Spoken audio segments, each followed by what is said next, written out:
यदा यदा हि धर्मस्य ग्लानिर्भवति भारत अभ्युत्थानमधर्मस्य तदात्मनं सृजाम्यहम्.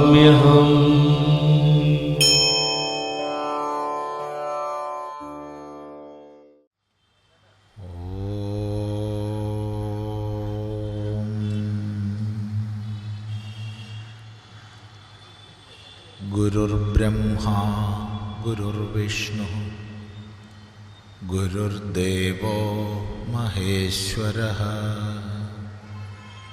गुरुसाक्षात् परं ब्रह्म तस्मै श्री गुरवे नमः.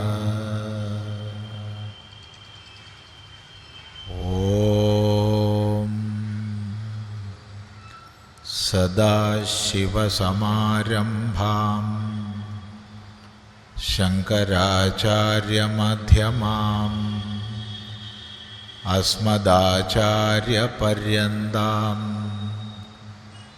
वन्दे गुरुपरम्पराम्. ओम.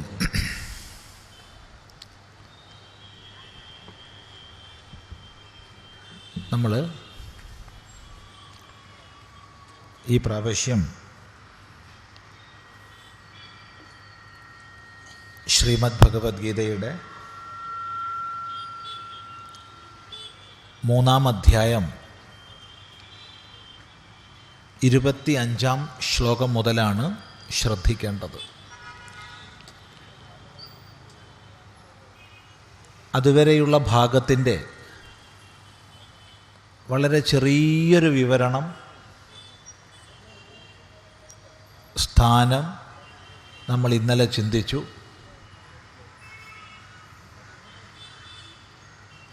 ഏതായാലും ഒടുവിൽ പറഞ്ഞ ഭാഗം ലോകസംഗ്രഹത്തിനായിട്ട്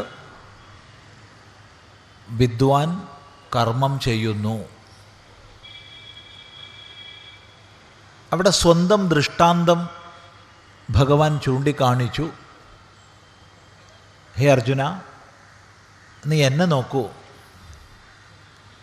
എനിക്ക് 3 ലോകത്തിലും ഞാൻ നേടാത്തതൊന്നുമില്ല, നേടേണ്ടതുമില്ല. സാധാരണ ലൗകികമായി നേടാത്തതെന്തോ എനിക്കുണ്ട്, അതുകൊണ്ട് തന്നെ ഇനിയും നേടേണ്ടതുണ്ട് എന്ന ചിന്തയിൽ നിന്ന്, എന്ന വൃത്തിയിൽ നിന്നാണ് ക്രിയകൾ വരുന്നത്. എന്നാൽ തൻ്റെ കൃതാർത്ഥതയെ അറിയിച്ചുകൊണ്ട് ഒന്നും നേടാത്തതുമില്ല, ഇനിയൊന്നും നേടാനുമില്ല, അങ്ങനെ ഞാൻ കൃതാർത്ഥനായിരിക്കുന്നു. എന്നിട്ടും ലോകസംഗ്രഹത്തിന് വേണ്ടി ഒരു നിമിഷം പോലും വിശ്രമമില്ലാതെ പ്രവർത്തിച്ചുകൊണ്ടേയിരിക്കുന്നത് നീ നോക്കൂ. ഇത് ഉപദേശിക്കുന്ന സമയത്തും നമ്മളൊന്ന് ശ്രദ്ധിക്കുക. ഈ സന്ദർഭത്തിലും തൻ്റെ കർമ്മോപാധികളെ ഉപേക്ഷിച്ചിട്ടാണ് അർജുനൻ ഇരിക്കുന്നത്. തൻ്റെ കർമ്മോപാധിയെ പിടിച്ചുകൊണ്ടാണ് ശ്രീകൃഷ്ണൻ ഇരിക്കുന്നത്. കൃതാർത്ഥനല്ലാതിരുന്നിട്ട് പോലും മോഹഗ്രസ്തനായി കർമ്മോപാധിയെ ഉപേക്ഷിച്ച് ഞാൻ സന്യാസിയാണെന്നുള്ള ഭാവത്തിലാണ് അർജുനൻ്റെ ഇരിപ്പ്. കൃതാർത്ഥനായിരുന്നിട്ടും ലോകനന്മയ്ക്ക് വേണ്ടി തൻ്റെ കർമ്മോപാധിയെ ഉപേക്ഷിക്കാതെ കർമ്മനിരതനായിട്ടാണ് ശ്രീകൃഷ്ണൻ്റെ ഇരിപ്പ്. ഇത് വളരെ ശ്രദ്ധേയമാണ്. അതിനോട് ഭഗവാൻ ചേർത്ത് പറഞ്ഞു, ഇനി ഞാൻ ഇതുപോലെ പ്രവർത്തിക്കുന്നില്ലെങ്കിൽ ഹേ അർജുന, ഈ ലോകങ്ങളെല്ലാം നശിച്ചു പോകും. ഞാൻ സങ്കരത്തിൻ്റെ കർത്താവായി മാറും. ഇത് വളരെ ശ്രദ്ധിക്കേണ്ടതാണ്. ഇവിടെ ഈശ്വരൻ എന്ന് പറയുമ്പോൾ ഏതോ ഒരു ശക്തിശാലി ഉയർന്ന ഏതോ ഒരു ലോകത്തിലിരിക്കുന്നു എന്ന കാഴ്ചപ്പാടല്ല വേദം മുന്നോട്ട് വയ്ക്കുന്നത്. ഏതോ സ്വർഗലോകത്തിൽ അല്ലെങ്കിൽ ഏതോ ഉപരി ലോകത്തിൽ ഈ കാണാകുന്ന സകലത്തെയും സൃഷ്ടിച്ച് ഒരു സർവാധികാര്യക്കാരനായിരിക്കുന്ന ഒരു ശക്തിശാലി, അതല്ല ഈശ്വരനെ സംബന്ധിച്ച നമ്മുടെ കാഴ്ചപ്പാട്. മറിച്ച് അണുകണം മുതൽ ബ്രഹ്മാണ്ടം വരെ സൂക്ഷ്മത്തിൽ സൂക്ഷ്മമായ അണുകണം മുതൽ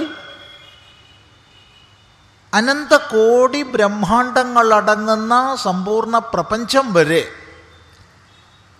എല്ലാം ഒരു നിയമക്രമത്തിനനുസൃതമായി നിയമിതമായി നിലനിൽക്കുകയാണ്. എല്ലാം ചേർത്ത് കോർത്ത് നിർത്തപ്പെട്ടിരിക്കുകയാണ്. ആണവിക കണങ്ങളുടെ സ്പന്ദനങ്ങൾ മുതൽ ബ്രഹ്മാണ്ടങ്ങളുടെ സ്പന്ദനങ്ങൾ വരെ എല്ലാം നിയമക്രമത്താൽ ചേർത്ത് കോർത്ത് നിർത്തപ്പെട്ടിരിക്കുകയാണ്. എന്തിനാലാണോ എല്ലാം ചേർത്ത് കോർത്ത് നിർത്തപ്പെടുന്നത്, ആ തത്വത്തെയാണ് നമ്മൾ ഈശ്വരനെന്ന് മനസ്സിലാക്കുന്നത്. അതുകൊണ്ട് അഗ്നിക്ക് ഉഷ്ണത എന്ന നിയമം, വായുവിന് പ്രവാഹം എന്ന ഗുണം, അല്ലെങ്കിൽ പ്രകാശം എന്നുള്ളത്, അല്ലെങ്കിൽ തണുപ്പെന്നുള്ളത്, ചൂടെന്നുള്ളത് പരസ്പരം പങ്കുവെക്കുന്നതിലൂടെ പ്രപഞ്ച വ്യവസ്ഥ നിലനിൽക്കുക എന്നുള്ളത് ഇങ്ങനെ നിരീക്ഷിച്ചു കഴിഞ്ഞാൽ എല്ലാ പ്രതിഭാസങ്ങളും ഒരു നിയമത്തിന് വിധേയമാണ്. അഗ്നി ചൂടുള്ളതായി ഇരിക്കുന്ന കാലത്തോളം ഈ നിയമം നിലനിൽക്കുന്നു. അഗ്നിക്ക് നാളെ ചൂടില്ലാതാവുകയും തണുത്തതാവുകയും, അല്ലെങ്കിൽ വായു പ്രവാഹ ഗുണമില്ലാത്തതായി തീരുകയും ചെയ്യുന്നു സങ്കല്പിക്കൂ. പിന്നെ എങ്ങനെ ഈ പ്രപഞ്ചം നിലനിൽക്കുക? അതുകൊണ്ട് ഓരോന്നിൻ്റെയും ധർമ്മത്തിൽ അതത് ഘടകങ്ങൾ നിലനിൽക്കുമ്പോഴാണ് പ്രപഞ്ചം സങ്കരതയില്ലാതെ നിലനിൽക്കുന്നത്. ഈ ഈശ്വരീയമായ ശക്തി, സകല ശാസ്ത്രവും ഈ ശക്തിയെയാണ് അന്വേഷിക്കുന്നതെന്ന് ഓർമ്മിക്കുക.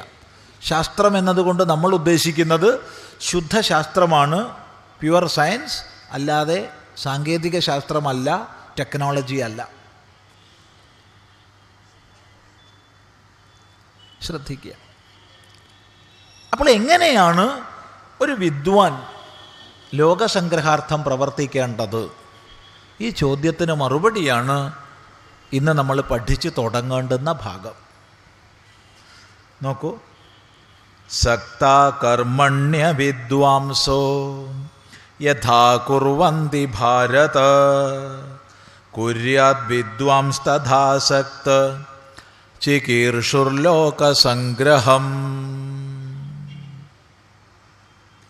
സക്താ കർമ്മണ്യ വിദ്വാംസോ, പോരാ, ഭഗവാൻ എന്നെ നാണക്കേടാണ്. ഇത്രയധികം ആൾക്കാർ ഈ കോഴിക്കോട് ടൗണിൽ ഒത്തുചേർന്നിട്ട് ഇത്ര ശബ്ദമേ ഉള്ളൂ എന്ന് പറഞ്ഞാൽ വ്യാസനും നാണക്കേടാണ്, ഭഗവാൻ അതിനേക്കാൾ നാണക്കേടാണ്. നമുക്ക് പിന്നെ നാണവും മാനമൊന്നും ഇല്ലാത്തതുകൊണ്ട് വലിയൊരു പ്രശ്നമില്ല എന്ന് വിചാരിക്കുക. അതുകൊണ്ട് ഇത്ര പോരാ. സക്താ കർമ്മണ്യ വിദ്വാംസോ യഥാ കുർവന്തി ഭാരത കുര്യാത് വിദ്വാംസ്തഥാസക്ത ചികീർഷുർലോകസംഗ്രഹം. വളരെ ശ്രദ്ധേയമായൊരു നിർദ്ദേശമാണ്. യഥാ എപ്രകാരമാണോ അവിദ്വാംസഃ അജ്ഞാനികളായ ജനങ്ങൾ, അറിവില്ലാത്ത ജനങ്ങൾ, തത്വജ്ഞാനികളല്ല, അജ്ഞാനികളായ ജനങ്ങൾ എങ്ങനെയുള്ളവർ? സക്താഹ ആസക്തന്മാരായ ജനങ്ങൾ. ഇത് ഞാൻ ചെയ്യേണ്ടതാണ്, ഇതിൻ്റെ ഫലം എനിക്ക് വേണം, ഈ ഫലം കിട്ടാൻ വേണ്ടിയാണ് ഞാനിത് ചെയ്യുന്നത് എന്നിപ്രകാരം തീർത്തും ആസക്തിയോടു കൂടിയവരും അജ്ഞാനികളുമായ ജനങ്ങൾ യഥാ കുർവന്തി എപ്രകാരമാണോ ലോകത്തിൽ കർമ്മങ്ങളെ ചെയ്യുന്നത്. ഹേ ഭാരത, അല്ലയോ അർജുന, കുര്യാത് വിദ്വാൻ തഥാ, അതേപോലെ വിദ്വാനും ചെയ്തു കൊള്ളണം. എങ്ങനെയുള്ളവനാണ് വിദ്വാൻ? അസക്തഃ, ആസക്തി ഇല്ലാത്തവനാണ്. വിദ്വാന് യാതൊരാസക്തിയുമില്ല. പക്ഷേ ചികീർഷുർ ലോകസംഗ്രഹം, ലോകസംഗ്രഹം ചെയ്യാൻ ഇച്ഛിക്കുന്നുവെങ്കിൽ,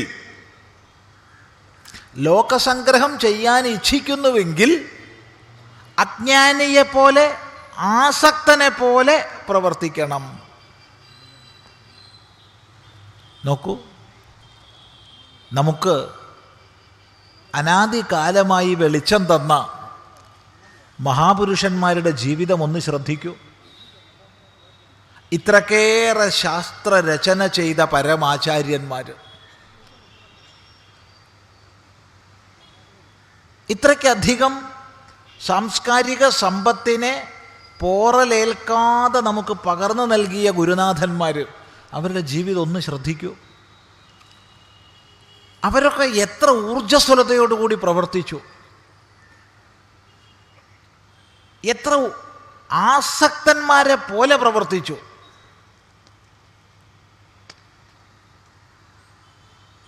ഇത് പറയുന്ന സമയത്ത് നമ്മുടെ മനസ്സിൽ ആദ്യം വരുന്ന ചിത്രം, അഥവാ നമ്മുടെ സമാജവുമായി നമ്മൾ നിരന്തരം ഈ ശ്ലോകം പഠിക്കുന്ന സമയത്ത് പങ്കുവെക്കുന്ന ആദ്യത്തെ ചിത്രം കാലാ കമ്പിളിവാലയുടെ ചിത്രമാണ്. അദ്ദേഹമേ ഉള്ളൂ എന്നുള്ള അർത്ഥത്തിലല്ല, അതാണ് ഓർമ്മ വരുന്നത്. ഇന്ന് ഹിമാലയത്തിൽ ധാരാളം യാത്രാ സൗകര്യങ്ങളുണ്ട്. ഈ അടുത്ത കാലം വരെ ദുർഗമങ്ങളായിരുന്ന പല സ്ഥലങ്ങളിലേക്കും റോഡുകളുണ്ട്, വാഹനങ്ങൾ പോകുന്നുണ്ട്. എന്നാൽ ഇത്തരം വാഹന സൗകര്യങ്ങളൊന്നും ഇല്ലാതിരുന്നൊരു കാലഘട്ടം. ബദരീനാഥത്തിലേക്കും കേദാർനാഥത്തിലേക്കും ഗംഗോത്തരിയിലേക്കും യമുനത്തരിയിലേക്കുമൊക്കെ അതുപോലുള്ള തീർത്ഥസ്ഥലങ്ങളിലേക്ക് ഒട്ടനവധി സ്ഥലങ്ങൾ കാൽനടയായി യാത്രികർ പോയിക്കൊണ്ടിരുന്ന കാലഘട്ടം.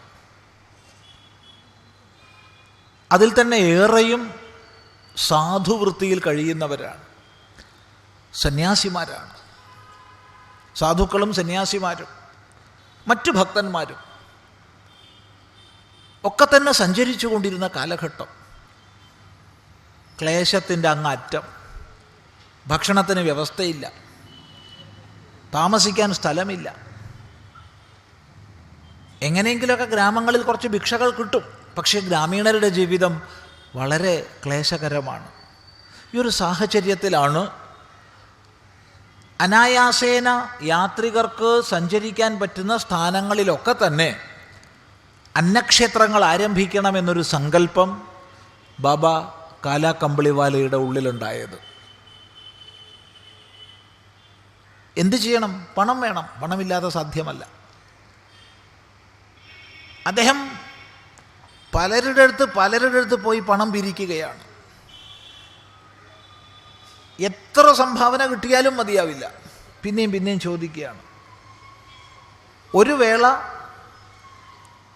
സ്വാമിജിയുടെ ശിഷ്യന്മാർ തന്നെ സ്വാമിജിയെക്കുറിച്ച് സങ്കല്പിച്ചു, ഇദ്ദേഹം കുറച്ച് ആസക്തി കൂടിപ്പോയോ പണത്തിന്.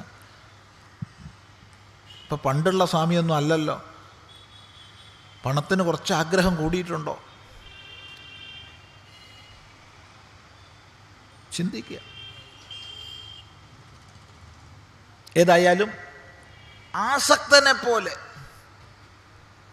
അഥവാ ലോകദൃഷ്ടിയിൽ ആസക്തനായി ധാരാളം പണം പിരിച്ചു, ധാരാളം സേട്ടുമാർ പണങ്ങൾ കൊടുത്തു. അങ്ങനെ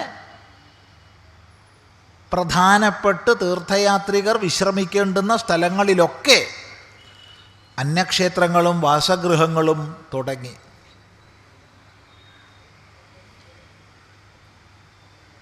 പ്രധാനപ്പെട്ട എല്ലാ സ്ഥലങ്ങളിലുമായി അതിനുള്ള വ്യവസ്ഥ ഏർപ്പെടുത്തി. ദീർഘദൃഷ്ടിയോടുകൂടി ട്രസ്റ്റിനെ ചുമതലപ്പെടുത്തി. താൻ അതുവരെ ധരിച്ചിരുന്ന ഒരു കറുത്ത കമ്പിളിയുണ്ട്. ആ കറുത്ത കമ്പിളി എപ്പോഴും ധരിക്കുന്നത് കൊണ്ടാണ് മഹാത്മാക്കൾ അദ്ദേഹത്തെ കാലാകമ്പിളിവാല എന്ന് വിളിച്ചിരുന്നത്. അതുപോലും ഉപേക്ഷിച്ച് അദ്ദേഹം പോവുക ചെയ്തത്. ചിന്തിക്കൂ. ആസക്തനെ പോലെയാണെന്ന് നമുക്ക് മനസ്സിലാവും. വിവേകാനന്ദ സ്വാമികൾ 2 വിദേശ യാത്രകളാണ് ചെയ്തത്.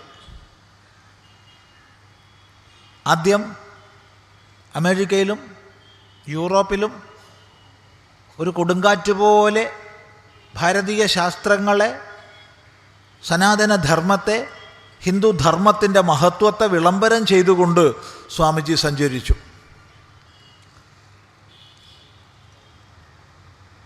വലിയൊരു കൊടുങ്കാറ്റ് പോലുള്ള യാത്രയായിരുന്നു അത്.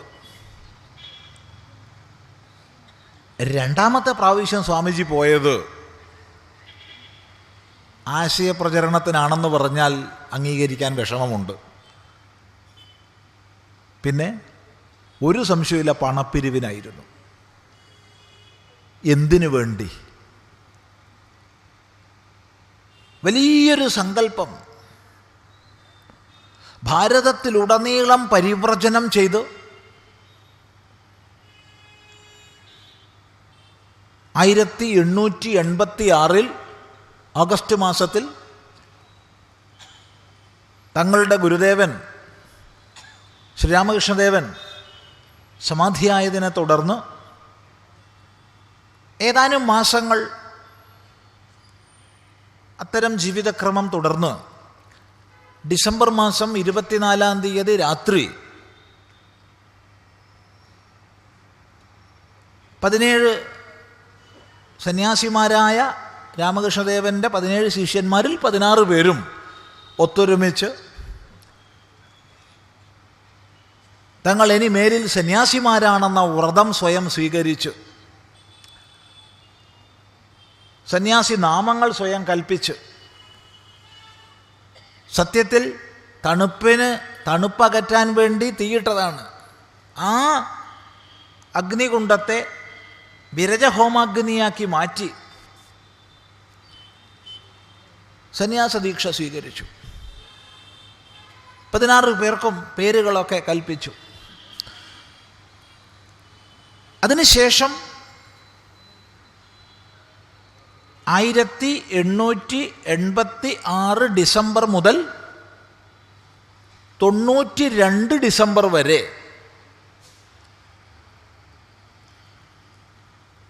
ഭാരതത്തിലെ കുടിലുകളിലും കൊട്ടാരങ്ങളിലും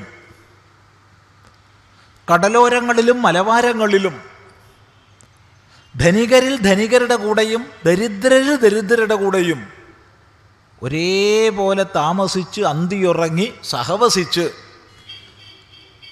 എന്തായിരുന്നു ഭാരതമെന്നും എന്തായിപ്പോയി ഭാരതമെന്നും എന്താവണം ഭാരതമെന്നുമുള്ള വ്യക്തമായ കാഴ്ചപ്പാട് ആർജിച്ചു വിവേകാനന്ദ സ്വാമികൾ.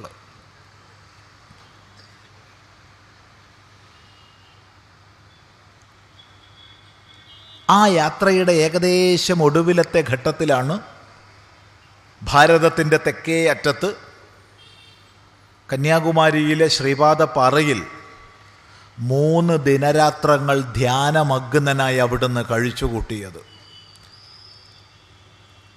അവിടുത്തെ ധ്യാനത്തിൻ്റെ വിഷയം, ധ്യേയം മറ്റൊന്നായിരുന്നില്ല, ഈ ഭാരതമായിരുന്നു. ഈ ഭാരതത്തിൻ്റെ കഷ്ടപ്പാടുകളായിരുന്നു. ഈ ഭാരതം അനുഭവിക്കുന്ന അടിമത്തമായിരുന്നു.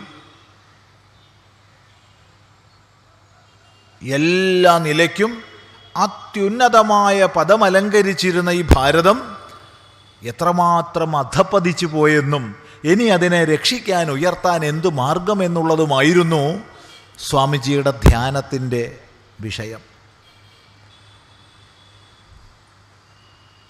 വ്യക്തമായ കാഴ്ചപ്പാട് ലഭിച്ച ശേഷമാണ് അവിടുന്ന് തിരിച്ചു വന്നത്. അതിൻ്റെ പരിണാമമാണ് 1893 സെപ്റ്റംബർ 11 സർവമത സമ്മേളനത്തിൽ പ്രസംഗിച്ചുകൊണ്ട് സ്വാമിജി അനിഷേധ്യമായൊരു വൈദ്യുത പ്രസരണം പോലെ ആദ്യം അമേരിക്കൻ മനസ്സിലും പിന്നെ ഇംഗ്ലീഷ് മനസ്സിലും ഭാരതീയ തത്വചിന്തയെ പ്രചരിപ്പിച്ചുകൊണ്ട് സഞ്ചരിച്ചത്. ഭാരതത്തിന് എന്തൊക്കെ കൈമോശം വന്നു പോയെന്നും ഇനി എന്തൊക്കെ നേടിയെടുക്കണമെന്നും വ്യക്തമായൊരു കാഴ്ചപ്പാട് സമർപ്പിച്ച സ്വാമിജി രാമകൃഷ്ണ മഠം, രാമകൃഷ്ണ മിഷൻ എന്നീ 2 സംഘടനകൾക്ക് രൂപം കൊടുത്തു. രാമകൃഷ്ണ മഠം ട്രസ്റ്റാണ്, രാമകൃഷ്ണ മിഷൻ സൊസൈറ്റിയാണ്. അതിലൂടെ ആഴത്തിലുള്ള ശാസ്ത്ര പഠനവും സമാജത്തിൽ പഠിപ്പിക്കാനുള്ള പ്രാവീണ്യവും മഠത്തിലും ഈ ഭാരതത്തെ തട്ടിയുണർത്തുന്നതിന്, സമൂഹത്തിന് മുമ്പിൽ വലിയൊരു മാതൃക കാണിക്കുന്നതിനുള്ള സേവാപ്രവർത്തനങ്ങൾ മിഷനിലും വ്യവസ്ഥപ്പെടുത്തി. വലിയൊരു കാഴ്ചപ്പാടാണത്. ഭാരതത്തിൻ്റെ പിന്നീട് വന്ന, ഇന്നും ഇവിടെ സംഭവിച്ചു കൊണ്ടിരിക്കുന്ന ആയിരം സേവാപ്രവർത്തനങ്ങൾക്ക് മാർഗദർശനം നൽകിയതായി സ്വാമിജിയുടെ ആ പ്രവർത്തനങ്ങൾ. അതിൻ്റെ ആരംഭം കുറിക്കാൻ പണം വേണം. എവിടെയാ പണമുള്ളത്? സ്വാമിജി യാത്ര ചെയ്തു. സ്വാമിജി പറഞ്ഞു, നിങ്ങളടുത്ത് പലരിടത്തും പണമുണ്ട്, വിവരമില്ല.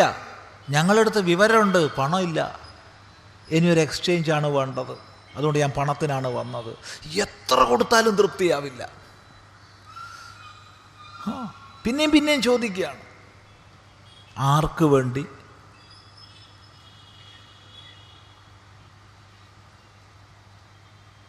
നമുക്കറിയാം, കൽക്കട്ടയിൽ പ്ലേഗ് പരന്നു പിടിച്ചപ്പോൾ, സേവനത്തിന് ആൾക്കാരില്ലാതെ വന്നപ്പോൾ റോഡുകളിൽ ശവങ്ങളും ഇനിയും ജീവൻ പോയിട്ടില്ലാത്തവരും അലക്ഷ്യമായി അങ്ങുമിങ്ങും ചിതറിക്കിടക്കുന്ന സമയത്ത് അവരെ സേവിച്ചേ മതിയാവൂ എന്ന തീരുമാനവുമായി സ്വാമിജി ഉയർന്നപ്പോൾ, ഏറ്റവും വലിയ പ്രശ്നം പണമായപ്പോൾ, ഒരു തരത്തിലും പണം കിട്ടാത്ത സാഹചര്യം വന്നപ്പോൾ സ്വാമിജി പറഞ്ഞു, മഠം വിൽക്കാൻ പോവുകയാണെന്ന്. ഏതൊരു മഠം സ്ഥാപിക്കാനാണോ ഇത്രക്കേറെ കഷ്ടപ്പെട്ട് ധനസ്വരൂപണം ചെയ്ത്, ഏത് മഠത്തിലാണോ തൻ്റെ ഗുരുനാഥൻ്റെ ശ്രീരാമകൃഷ്ണദേവൻ്റെ ശരീരാവശിഷ്ടങ്ങൾ, ഭൗതിക അവശിഷ്ടങ്ങൾ, ചിതാഭസ്മവും അല്പം മറ്റ് അസ്ഥികളുമൊക്കെ, ചെറിയ അസ്ഥികളുടെ കഷ്ണങ്ങൾ, ചിതാഭസ്മം ഒക്കെ കൂടി കലശകുംഭത്തിലാക്കി താൻ ഒരു ഭ്രാന്തനെ പോലെ, ഉന്മത്തനെ പോലെ ശിരസിലേന്തി ഗുരുദേവൻ്റെ പാട്ടുകൾ പാടി കരഞ്ഞുകൊണ്ട് പോയി പ്രതിഷ്ഠിച്ചിട്ടുള്ളത്, ആ മഠം വിൽക്കാൻ സ്വാമിജി തയ്യാറാവുകയാണ്. വിൽക്കേണ്ടി വന്നില്ല, അത് വേറെ വിഷയം, അതിലേക്ക് ഇപ്പോൾ കടക്കുന്നില്ല. ഇതെന്താ സൂചിപ്പിച്ചതെന്ന് ചോദിച്ചാൽ, തീർത്തും ആസക്തന്മാരെ പോലെ പെരുമാറിയപ്പോഴും അവർക്കൊരാസക്തിയും ഉണ്ടായിരുന്നില്ല. അജ്ഞാനികളെ പോലെയായിരുന്നു അവർ പെരുമാറിയിരുന്നത്, വലിയൊരു ലക്ഷ്യം വെച്ചുകൊണ്ട്.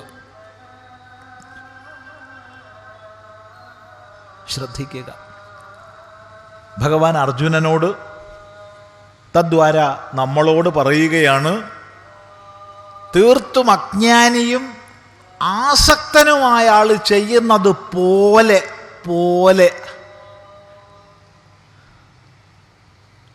ജ്ഞാനിയും അനാസക്തനുമായവൻ ലോകസംഗ്രഹം ചെയ്യണം. ഇപ്പോൾ ഒരു ഗുരുനാഥൻ പറയുകയാണ്, എടോ എനിക്ക് ഒരാഗ്രഹവും ഇല്ല കേട്ടോ, ഞാൻ വെറുതെ അഭിനയിക്കുന്നു മാത്രം എന്ന് പറഞ്ഞിട്ട് ഒരാളോട് പറയുക, നമുക്ക് ആ കഷ്ടപ്പെടുന്ന ആളെ ഒന്ന് സേവിക്കണം കേട്ടോ, ആ രോഗിക്ക് മരുന്ന് കൊടുക്കണം കേട്ടോ എന്ന് പറഞ്ഞാൽ ആരാ കേൾക്കാൻ പോണത്? നേരെ മറിച്ച് ആ രോഗിക്ക് മരുന്ന് കൊടുക്കാത്തതുകൊണ്ട് എനിക്ക് വലിയ ദുഃഖമുണ്ട്, എങ്ങനെയെങ്കിലും അയാൾക്ക് മരുന്ന് കൊടുക്കണം കേട്ടോ, ഇല്ലെങ്കിൽ എനിക്ക് സങ്കടമാണെന്ന് പറഞ്ഞാൽ ഉടനെ ശിഷ്യം കൊടുക്കും. ഇതാണ് വ്യത്യാസം. മറ്റേ ഞാൻ വെറുതെ അഭിനയിക്കുക, എനിക്ക് സങ്കടമൊന്നും ഇല്ല എന്ന് പറഞ്ഞാൽ പിന്നെ ആരാ അനുസരിക്കാൻ പോണേ? ചിന്തിക്കുക. അതുകൊണ്ട് ലോകസംഗ്രഹം ചെയ്യുന്ന ആള് അജ്ഞാനിയെ പോലെ പെരുമാറണം, ആസക്തനെ പോലെ പെരുമാറണം. ഈ ഒരു നിർദ്ദേശമാണ് ഇവിടെ ഭഗവാൻ നമ്മുടെ മുമ്പിൽ തരുന്നത്. ഇങ്ങനെ പ്രവർത്തിച്ച മഹാപുരുഷന്മാരുടെ സങ്കല്പത്തിൻ്റെയും പ്രവർത്തനത്തിൻ്റെയും ഫലമാണ് നമ്മുടെ ശാസ്ത്ര സഞ്ചയം മുഴുവൻ. ഒന്ന് ആലോചിച്ച് നോക്കൂ, വ്യാസഭഗവാൻ എഴുതി കൂട്ടിയത് എത്ര, ഭഗവാൻ ഭാഷ്യകാരൻ എഴുതി കൂട്ടിയത് എത്ര. ഇപ്പം നമ്മൾ പറഞ്ഞ വിവേകാനന്ദ സ്വാമികൾ പ്രവർത്തിച്ചത് 9 വർഷം തികച്ചില്ല. 1893 സെപ്റ്റംബർ 11 മുതൽ 1902 ജൂലൈ 3 വരെയുള്ള പ്രവർത്തനങ്ങളാണ് നമ്മുടെ മുമ്പിലുള്ളത്, ബൃഹത്തായ 9 വോളിയങ്ങളിൽ. നോക്കൂ, ആസക്തന്മാരെ പോലെ പെരുമാറി, അജ്ഞാനികളെ പോലെ പെരുമാറി. ആർക്ക് വേണ്ടി? ചിന്തിക്കുക. അതുകൊണ്ട് വലിയൊരു മാർഗദർശനമാണിവിടെ ഭഗവാൻ നമുക്ക് തരുന്നതെന്ന് ഓർമ്മിക്കുക. നോക്കൂ, സക്താ കർമ്മണ്യ വിദ്വാംസോ യഥാ കുർവന്തി ഭാരത കുര്യാത് വിദ്വാൻ തഥാസക്ത ചികീർഷുർലോകസംഗ്രഹം. വ്യക്തമാണെന്ന് വിചാരിക്കുന്നു. അങ്ങനെ ലോകസംഗ്രഹം ചെയ്യുമ്പോൾ, പ്രത്യേകിച്ച് ശാസ്ത്രപ്രചരണം ചെയ്യുമ്പോൾ,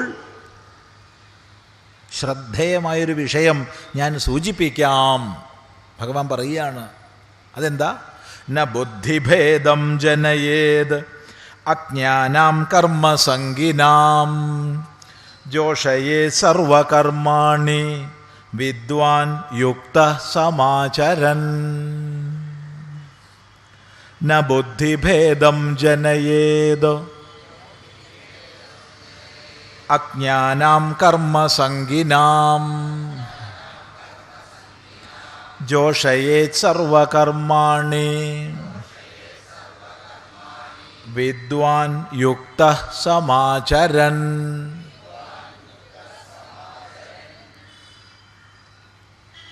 ന ബുദ്ധിഭേദം ജനയേത് അജ്ഞാനാം കർമ്മസംഗിനാം. ആര്? വിദ്വാൻ, യുക്ത സമാചരൻ. വിദ്വാനായവൻ, വിജ്ഞാനി, തത്വജ്ഞാനി, ഈ മായാനാടകത്തിൻ്റെ മുഴുവൻ രഹസ്യവും മനസ്സിലാക്കി വെച്ചിട്ടുള്ള, ഒന്നിനാലും ബാധിക്കപ്പെടാത്ത വിദ്വാൻ. യുക്ത സമാഹിതൻ. സമാഹിതൻ, തീർത്തും സമാഹിത പ്രജ്ഞയോടുകൂടിയവൻ. അങ്ങനെയുള്ള ആള് ഈ ലോകത്തിൽ പ്രവർത്തിക്കുന്ന സമയത്ത് ഒന്ന് ശ്രദ്ധിക്കണം. ന ബുദ്ധിഭേദം ജനയേദജ്ഞാനാം കർമ്മസംഗിനാം.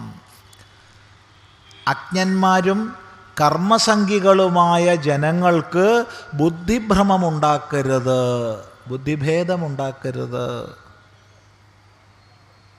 നോക്കൂ, സനാതന ധർമ്മവ്യവസ്ഥയുടെ മഹിമ.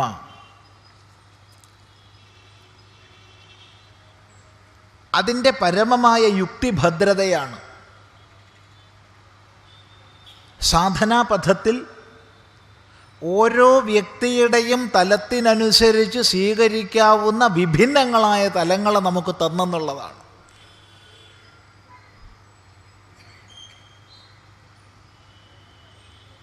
ശ്രദ്ധിക്കുക, വേദാന്തത്തിൻ്റെ സുനിഗൂഢ പ്രക്രിയകളെ വിവരിക്കുന്ന അദ്വൈത ദീപികാകാരനായ ശ്രീനാരായണ ഗുരുദേവൻ തന്നെയാണ് പ്രാഥമിക തലത്തിൽ ദേവതാസ്തുതികളെ നമുക്ക് തന്നത്.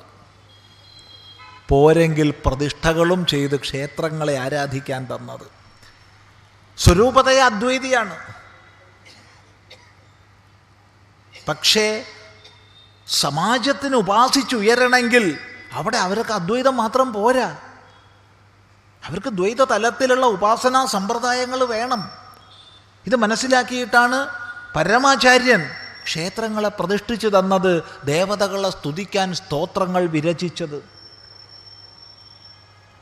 ശ്രീനാരായണ ഗുരുദേവൻ തന്നെ സരളാദ്വയ ഭാഷ്യകാരനോ എന്ന് ശ്രീ ശങ്കരാചാര്യസ്വാമികളെ വാഴ്ത്തിയെങ്കിൽ ആ ഭഗവാൻ ഭാഷ്യകാരൻ പരമമായ അദ്വൈതത്തിൻ്റെ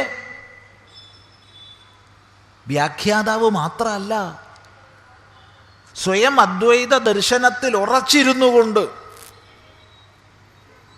ജീവാത്മ പരമാത്മാ ഭേദം ഇല്ല, അത് മിഥ്യാകൽപിതമാണെന്ന സത്യത്തിൽ ഉറച്ചിരുന്നു കൊണ്ട് ലോകദൃഷ്ടിയിലേക്ക് ഇറങ്ങി വന്ന് എത്ര സ്തോത്രങ്ങൾ എഴുതി.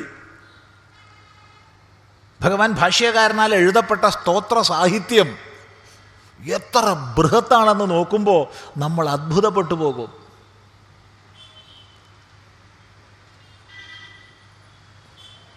ഇതിൻ്റെ മധ്യത്തിൽ അനേക ധർമ്മശാസ്ത്രങ്ങളെ വിരചിച്ചു.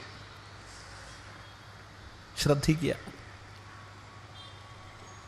ഇതെന്തിനാ? ഇത് ഓരോ തലത്തിലും ഇരിക്കുന്ന മനുഷ്യന് യോജിക്കാൻ വേണ്ടിയിട്ട്, ഓരോരുത്തർക്കും ആശ്രയിക്കാവുന്ന സാധനാപദ്ധത്തെ നൽകാൻ വേണ്ടി.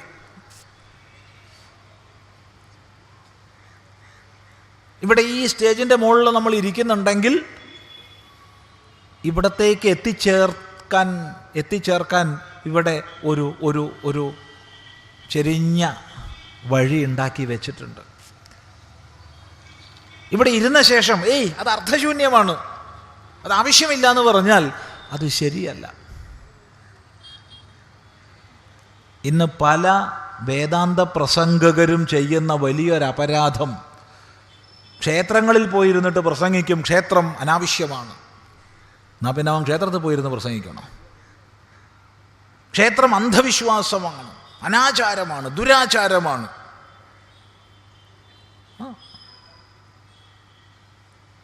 ആചാരങ്ങളെ നിന്ദിക്കുക.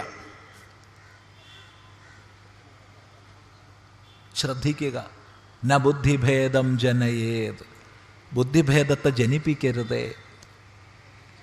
ഓരോ വ്യക്തിയുടെയും ഗുണഘടനയനുസരിച്ച്, സ്വഭാവവിശേഷമനുസരിച്ച് കയറിപ്പോകാനുള്ള, പിടിച്ചു പറ്റാനുള്ള എന്തെങ്കിലും ചില ഉപാധികളൊക്കെ വേണം. അതിനെ നിരസിക്കരുതേ, അതിനെ അർത്ഥശൂന്യമെന്ന് പറയരുതേ. ഋഷിപ്രോക്തങ്ങളായ ശാസ്ത്രങ്ങളിൽ അനാവശ്യമായ ഒന്നുമില്ല, ഒക്കെ അധികാരി ഭേദമനുസരിച്ചാണ്. ഇത് മനസ്സിലാക്കണം. അതുകൊണ്ട് അജ്ഞന്മാരും കർമ്മസംഖികളുമായ സാധാരണ മനുഷ്യരുടെ ബുദ്ധിയെ നീ ഭ്രമിപ്പിക്കരുതേ എന്ന് ഭഗവാൻ പറയുകയാണ്. എല്ലാവരോടും ഒരേ സത്യം ഒരുപോലെ വിളിച്ചു പറയരുത്. ഉൾക്കൊള്ളാൻ കഴിയുന്നതിനനുസരിച്ചേ കൊടുക്കാവൂ. ഒരിക്കലും ഒരാൾ ആശ്രയിച്ചിരിക്കുന്ന ഒരു കൈത്താങ്ങിനെ തട്ടിമാറ്റി കളയരുത്.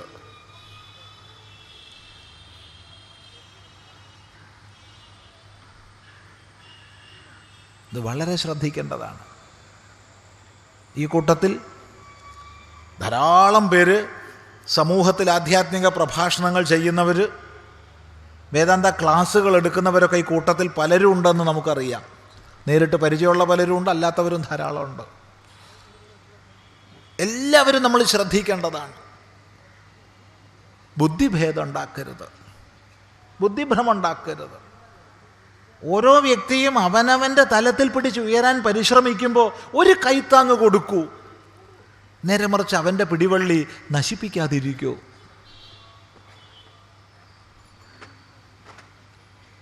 വളരെ പ്രസക്തമാണ് ഈ ഉപദേശം. ന ബുദ്ധിഭേദം ജനയേത് അജ്ഞാനാം കർമ്മസംഗിനാം. കാരണം കർമ്മസംഖ്യകളായവർക്ക് ഈ കർമ്മം ഞാൻ ചെയ്യുന്നു, ഇതിൻ്റെ ഫലം എനിക്ക് എന്നുള്ള ചിന്ത ഉണ്ടാവും. അവനോട് അതൊന്നും പാടില്ല എന്ന് പറഞ്ഞു കൊടുത്ത് എന്താ ചെയ്യാം?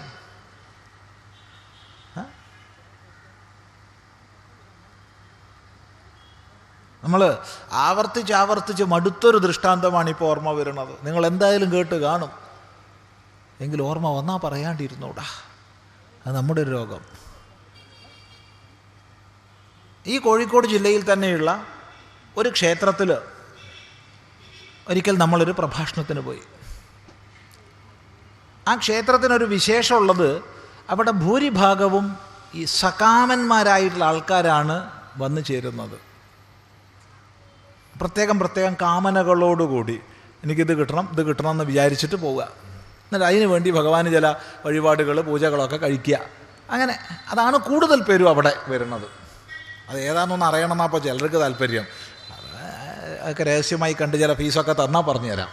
അതിരിക്കട്ടെ. ഏതായാലും അപ്പോൾ പ്രഭാഷണത്തിന് പോയി. ഇവിടെ ഇപ്പം ഇങ്ങനൊരു പ്രഭാഷണം ഉണ്ട്, ഇതിനെ വന്നു ചേരണം എന്ന് അറിയിപ്പ് കിട്ടി വന്നവരാണ് എല്ലാവരും. അല്ലാണ്ട് ആരെയും ബലമായിട്ട് കൊണ്ടുവന്നിട്ടില്ല. അവിടെ എല്ലാവരും കേൾക്കണം എന്ന് വിചാരിച്ച് വന്നിരിക്കണവരാണ് ഈ ജനസഹസ്രം. അവിടെ അതല്ല, വ്യത്യാസമുണ്ട്. അവിടെ എന്തെങ്കിലും കാര്യസാധ്യത്തിന് വേണ്ടി വന്നിട്ട് പൂജ കഴിച്ചിട്ട് പ്രസാദമൊക്കെ കിട്ടാൻ ബാക്കിയുള്ള സമയത്തിനായി ഈ പ്രഭാഷണം ഫിറ്റ് ചെയ്യണത്. ഉപദ്രവം എങ്ങനെയെങ്കിലും ഒന്ന് കഴിഞ്ഞ് അവൻ പോട്ടെ എന്നുള്ള മട്ടിൽ അവർ കേട്ടിരിക്കുന്നവരാണ് കൂടുതൽ പേരുണ്ടാവുക. പിന്നെ ഉച്ചയ്ക്ക് പ്രസാദം ഇട്ടുണ്ട്, അതുവരെ എന്തായാലും ഇരിക്കണം. അപ്പോൾ ഈ ചങ്ങാതിയുടെ എന്ത് ബോറാണിച്ചാലും കേൾക്കാം എന്ന് വിചാരിച്ചിട്ട് ഇരിക്കണവരാണ്. ഏതായാലും അവിടെ കുറച്ചു നേരം പ്രസംഗിച്ച് കഴിഞ്ഞപ്പോൾ തന്നെ എന്താപ്പോൾ വേണ്ടു, മതിയായി, ശരി, എന്തെങ്കിലും സംശയങ്ങളുണ്ടെങ്കിൽ ചോദിക്കാം, അറിയുന്നതാണെന്ന് വെച്ചാൽ പറയാം. അപ്പോൾ ഒരാൾ എഴുന്നേറ്റിട്ടൊരു സംശയം ചോദിച്ചു. അത് ഗുണമായി. അതുകൊണ്ട് ആ സമയം മുഴുവൻ ആ ചോദ്യത്തിന് ഉത്തരം പറഞ്ഞിട്ട് അങ്ങോട്ട് പൂർത്തിയാക്കി. സംശയം ഇതായിരുന്നു. ഇവിടെ അതുപോലെ സമയം ഒപ്പിക്കുകയല്ലാട്ടോ, ഇവിടെ സമയം പറയാൻ തന്നെ സമയമില്ല. ചോദ്യം ഇതായിരുന്നു: സ്വാമി, ഞാൻ ഈ അമ്പലത്തിൽ എത്രയോ കാലമായി വന്ന് പ്രാർത്ഥിക്കണു. എനിക്കും എൻ്റെ ഭാര്യയ്ക്കും കുട്ടികൾക്കും സുഖം ഉണ്ടാവണേ എന്നാണ് ഞാൻ പ്രാർത്ഥിക്കണത്. അതിലൊരു കുഴപ്പമില്ലാണ്ട് ഞാനങ്ങനെ പ്രാർത്ഥിച്ചു പോവുക. പക്ഷെ കഴിഞ്ഞ ആഴ്ച ഇവിടെ ഒരു പ്രഭാഷണം ഉണ്ടായി. ഒരു സ്വാമിയാണ് വന്നത്. സ്വാമി പറഞ്ഞു, തനിക്കും തൻ്റെ കുടുംബത്തിനും വേണ്ടി മാത്രം ആരും പ്രാർത്ഥിക്കരുത്, അത് തെറ്റാണ്. ലോക സമസ്ത സുഖിനോ ഭവന്തു എന്ന് പ്രാർത്ഥിക്കണം. നിൽക്കാണിച്ചാൽ അത് പറ്റണമില്ല. എന്താ വേണ്ടു? ന്യായമായ സംശയമാണ്. നമ്മൾ മറുപടി പറഞ്ഞു, നിങ്ങളൊന്നും സംശയിക്കണ്ട, എനിക്കും എൻ്റെ ഭാര്യയ്ക്കും കുട്ടികൾക്കും മാത്രം സുഖം ഉണ്ടാവണേ ഭഗവാനെ എന്ന് പ്രാർത്ഥിച്ചാൽ മതി. ഇത് തെറ്റാന്ന് ആരെങ്കിലും പറഞ്ഞാൽ ചിദാനന്ദപുരി സ്വാമിനെ ഒന്ന് കാണാൻ പറഞ്ഞോളൂ. ഇയാൾക്ക് വലിയ സന്തോഷമായി. കാരണം ഇയാൾ പ്രാർത്ഥിക്കണം എന്താണെന്നറിയോ? ഞാനും എൻ്റെ ഭാര്യയ്ക്കും കുട്ടികൾക്കും സുഖം ഉണ്ടാവണേ എന്നാ. ഇപ്പോൾ ചിദാനന്ദപുരി സ്വാമി പറഞ്ഞത് എനിക്കും എൻ്റെ ഭാര്യയ്ക്കും കുട്ടികൾക്കും മാത്രം സുഖം ഉണ്ടായാൽ മതി എന്ന് പ്രാർത്ഥിച്ചാൽ മതി എന്നാ. ഒരു മാത്രം കൂട്ടിച്ചേർത്തു. വലിയ സന്തോഷം ഇയാൾക്ക്. അവിടെ കൂടിയ മറ്റുള്ളവർക്കൊക്കെ എന്തോ ഒരു ഇതെന്താ ഈ സ്വാമി വിഡ്ഢിത്തം പറയണമെന്നുള്ള മട്ടിൽ ഇങ്ങനെ നോക്കുക. പിന്നെ അയാളുടെ ലോകാസമസ്ത സുഖിനോ ഭവന്തു എന്നാണ് പ്രാർത്ഥിക്കേണ്ടത്. ബാക്കിയുള്ളവർക്ക് അവനവന് വേണ്ടി പ്രാർത്ഥിച്ചു. ഇയാൾ വേണം മറ്റുള്ളവർക്ക് വേണ്ടി പ്രാർത്ഥിക്കുക. അവർക്കൊക്കെ എന്താ പണി? സ്വാമി, എനിക്ക് വേണ്ടി പ്രാർത്ഥിക്കണം, ഇട നിനക്കെന്താ പണി നമ്മൾ ചോദിച്ചു. നാൾ ഒരാൾ എന്നോട് പറഞ്ഞതാ. നമുക്കുണ്ടോ മധ്യസ്ഥ പ്രാർത്ഥന? നമുക്ക് മധ്യസ്ഥ പ്രാർത്ഥന ഇല്ല. എന്നിട്ട് സ്വാമി എനിക്ക് വേണ്ടി പ്രാർത്ഥിക്കണം. ഞാൻ അപ്പോൾ ചോദിക്കും, നിനക്കെന്താ പണി? നിനക്ക് വേണ്ടി പ്രാർത്ഥിക്കാൻ ഞാനാര്? വിഡ്ഢിത്തം പറയണത്. മധ്യസ്ഥ പ്രാർത്ഥന ഇല്ല നമുക്ക്. അതൊക്കെ വേറെ മതത്തിൽ നമുക്കില്ല. നേരിട്ട് ഭഗവാനോട് പ്രാർത്ഥിച്ചോളാം. എല്ലാവരും ഒരുപോലെയാണ്. അല്ലാണ്ട് മധ്യസ്ഥ പ്രാർത്ഥന എന്നൊരു പരിപാടിയില്ല. ഭഗവാനും തനിക്കും ഇടയ്ക്ക് മധ്യസ്ഥനുണ്ടോ? അത് വേറെ വിഷയം. അതിരിക്കട്ടെ. അതുകൊണ്ട് നിങ്ങൾക്ക് നിങ്ങളുടെ കുടുംബത്തിന് വേണ്ടി മാത്രം പ്രാർത്ഥിച്ചാൽ മതി. ഇദ്ദേഹത്തിന് എന്തൊരു സന്തോഷമാണെന്ന് അറിയത് കേട്ടപ്പോൾ. ബാക്കിയുള്ളവരൊക്കെ അങ്ങനെ നോക്കുക, ഈ സ്വാമി എന്താ വിഡ്ഢിത്തം പറയണമെന്നുള്ള മട്ടില്ല. എന്തായാലും ഇന്നത്തെ കാലഘട്ടത്തിൽ എനിക്കും കുടുംബത്തിനും വേണ്ടി ഒരാൾ പ്രാർത്ഥിക്കുന്നു എന്ന് പറഞ്ഞാൽ അത് വളരെ സന്തോഷമാണ്. കാരണം പലരോടും അല്പസമയം സംസാരിക്കുമ്പോൾ നമുക്ക് മനസ്സിലാവും, ഭാര്യയ്ക്ക് പോലും ഇടമില്ല അയാൾക്കുള്ളിൽ, ഭർത്താവിന് പോലും ഇടമില്ല അയാൾക്കുള്ളിൽ, കുട്ടികൾക്കിടമില്ല ഉള്ളിൽ. നമ്മൾ അത്ര ചുരുങ്ങിയിരിക്കുക, വ്യക്തിയിലേക്ക് ചുരുങ്ങിയിരിക്കുക. കുറച്ച് മുമ്പാണെങ്കിൽ നമുക്ക് അമ്മായിയും അമ്മാവനും മുത്തശ്ശനും മുത്തശ്ശിയും ഒക്കെ ഉണ്ടായിരുന്നു. അതിൽ നിന്ന് മാറി ഞാനും ഭാര്യയും കുട്ടികളുമായി. ഇപ്പം അതുമില്ല. ഇപ്പം എനിക്ക് ഭാര്യ വേണമെങ്കിൽ അവളെ കൊണ്ട് എനിക്ക് കാര്യമുള്ളതുകൊണ്ട് മാത്രമാണ്. ഇപ്പം എനിക്ക് ഭർത്താവ് വേണമെങ്കിൽ അത് അവനെ കൊണ്ട് എനിക്ക് കാര്യമുള്ളത് കൊണ്ടാണ്. കാരണം ഒക്കെ ഉപയോഗിക്കുക, വലിച്ചെറിയുക എന്നുള്ള സംസ്കാരമാണ്. Use and throw. ഉപയോഗിക്കുക, വലിച്ചെറിയുക. അതെ, പെണ്ണ് വാങ്ങി എഴുതി കഴിഞ്ഞു, വലിച്ചെറിഞ്ഞു. വീണ്ടും മഷി നിറച്ച് എഴുതുക എന്നുള്ള പരിപാടിയില്ല. വലിയൊരു മാനസികമായ സന്ദേശമാണ് ഇതിലൂടെ നൽകപ്പെടുന്നത്, എടുത്തു മാറ്റപ്പെടുന്നത്. Use and throw. ഉപയോഗിക്കുക, വലിച്ചെറിയുക. അപ്പം അതുകൊണ്ട് ഇയാൾക്കൊന്നുമില്ലെങ്കിൽ ഭാര്യയ്ക്കും കുട്ടികൾക്കെങ്കിലും ഇടമുണ്ടല്ലോ, ആ സന്തോഷമാണ് നമുക്കുണ്ടായത്.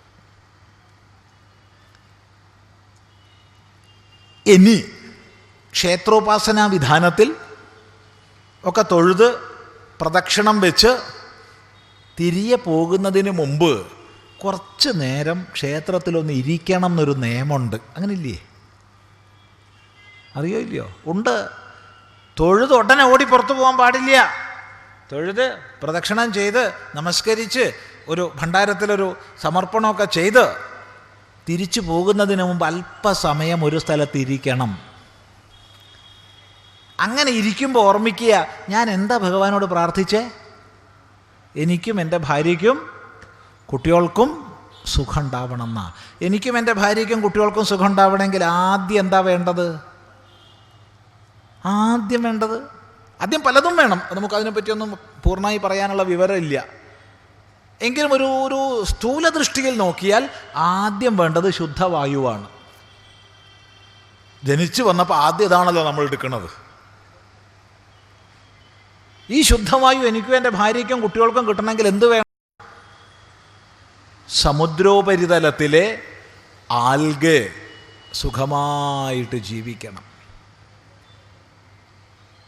ഭൂമിയിലെ ചെടികൾ, പുല്ലുകൾ, മരങ്ങൾ, വള്ളിപ്പടർപ്പുകൾ, സസ്യജാലങ്ങൾ സുഖമായി ജീവിക്കണം.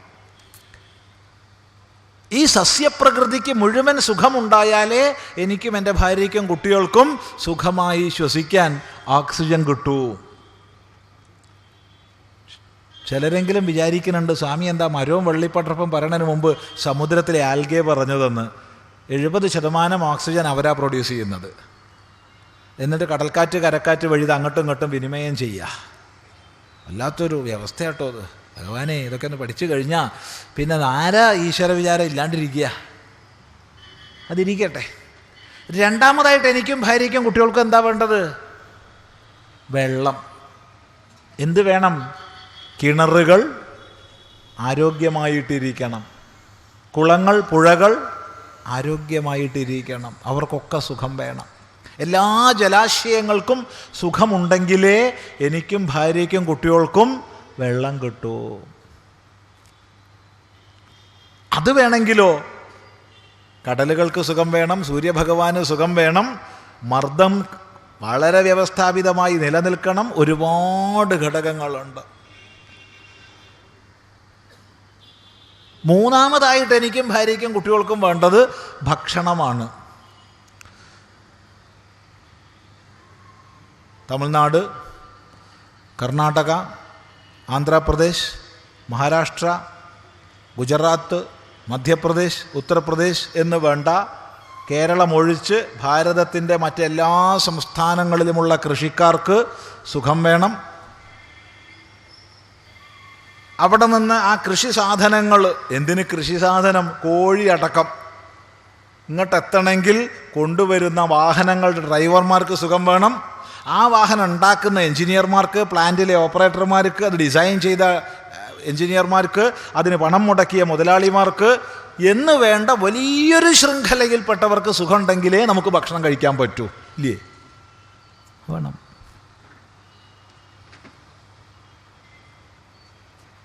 ഇതൊക്കെ ഉണ്ടായാലും കേരളത്തിൽ ബന്ദ് നടത്തുന്നതിന് അസുഖവും വേണം, എന്നാലല്ലേ ഇതങ്ങോട്ട് എത്തുള്ളൂ. അപ്പം ആലോചിച്ച് നോക്കൂ, ആരുടെയൊക്കെ ചേർച്ച കൊണ്ടാണ് എനിക്കും എൻ്റെ ഭാര്യയ്ക്കും കുട്ടികൾക്കും സുഖമായിരിക്കാൻ കഴിഞ്ഞത്. ഇത് പറഞ്ഞു കഴിഞ്ഞിട്ടില്ല. ഒരുപാട് ഘടകങ്ങളുണ്ട്. ഇനി നാളെ പോയിട്ടൊന്ന് പ്രാർത്ഥിക്കൂ, എനിക്കും എൻ്റെ ഭാര്യയ്ക്കും കുട്ടികൾക്കും പറ്റുമോ? എല്ലാവർക്കും സുഖം വേണം. ഇങ്ങനെ പറഞ്ഞു കൊടുത്താൽ വല്ല പ്രശ്നമുണ്ടോ? അതിന് പകരം അങ്ങനെ പ്രാർത്ഥിക്കാൻ പാടില്ല, ലോകാസമസ്ത സുഖിനോ ഭവന്തു എന്ന് പ്രാർത്ഥിക്കണമെന്ന് പറഞ്ഞു കൊടുത്തിട്ട് വല്ല കാര്യമുണ്ടോ?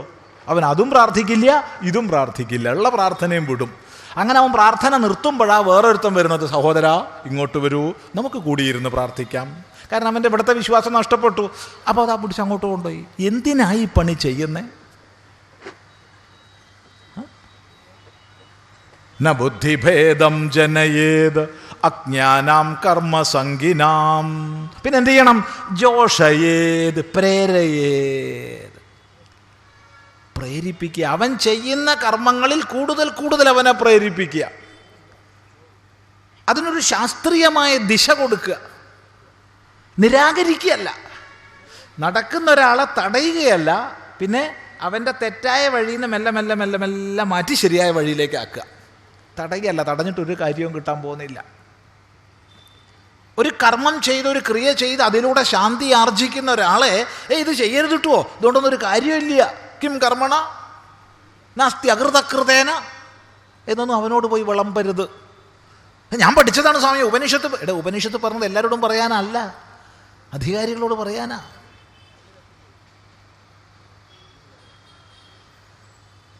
കാരണം കുറച്ച് വേദാന്തം പഠിക്കുമ്പോഴത്തേക്ക് നമുക്ക് വരുന്നൊരു സൂക്കട,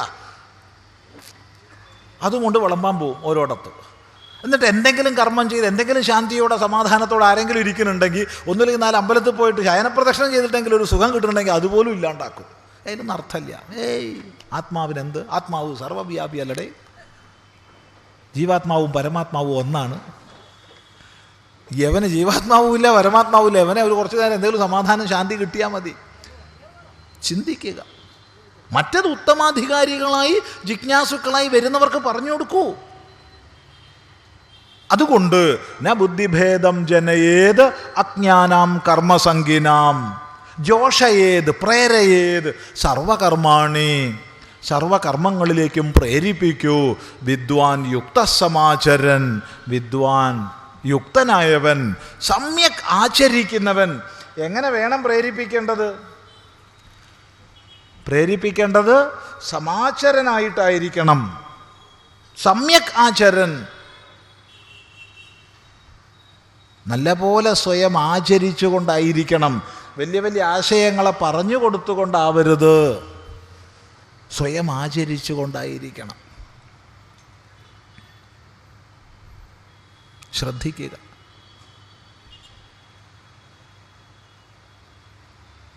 ഇതെന്നും ശ്രദ്ധിക്കേണ്ടുന്നതാണ്. ഒന്നുകൂടി പറയാം. അജ്ഞന്മാരും കർമ്മസംഖികളുമായിട്ടുള്ളവർക്ക് അതത് കർമ്മത്തിൽ വ്യാപരിച്ചുകൊണ്ട് തന്നെ മുന്നോട്ട് പോകണം.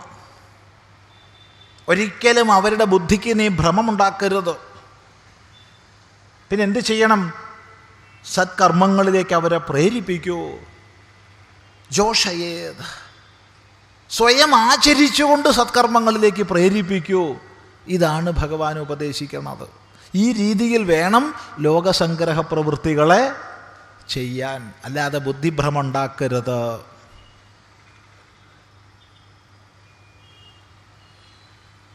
പണ്ട്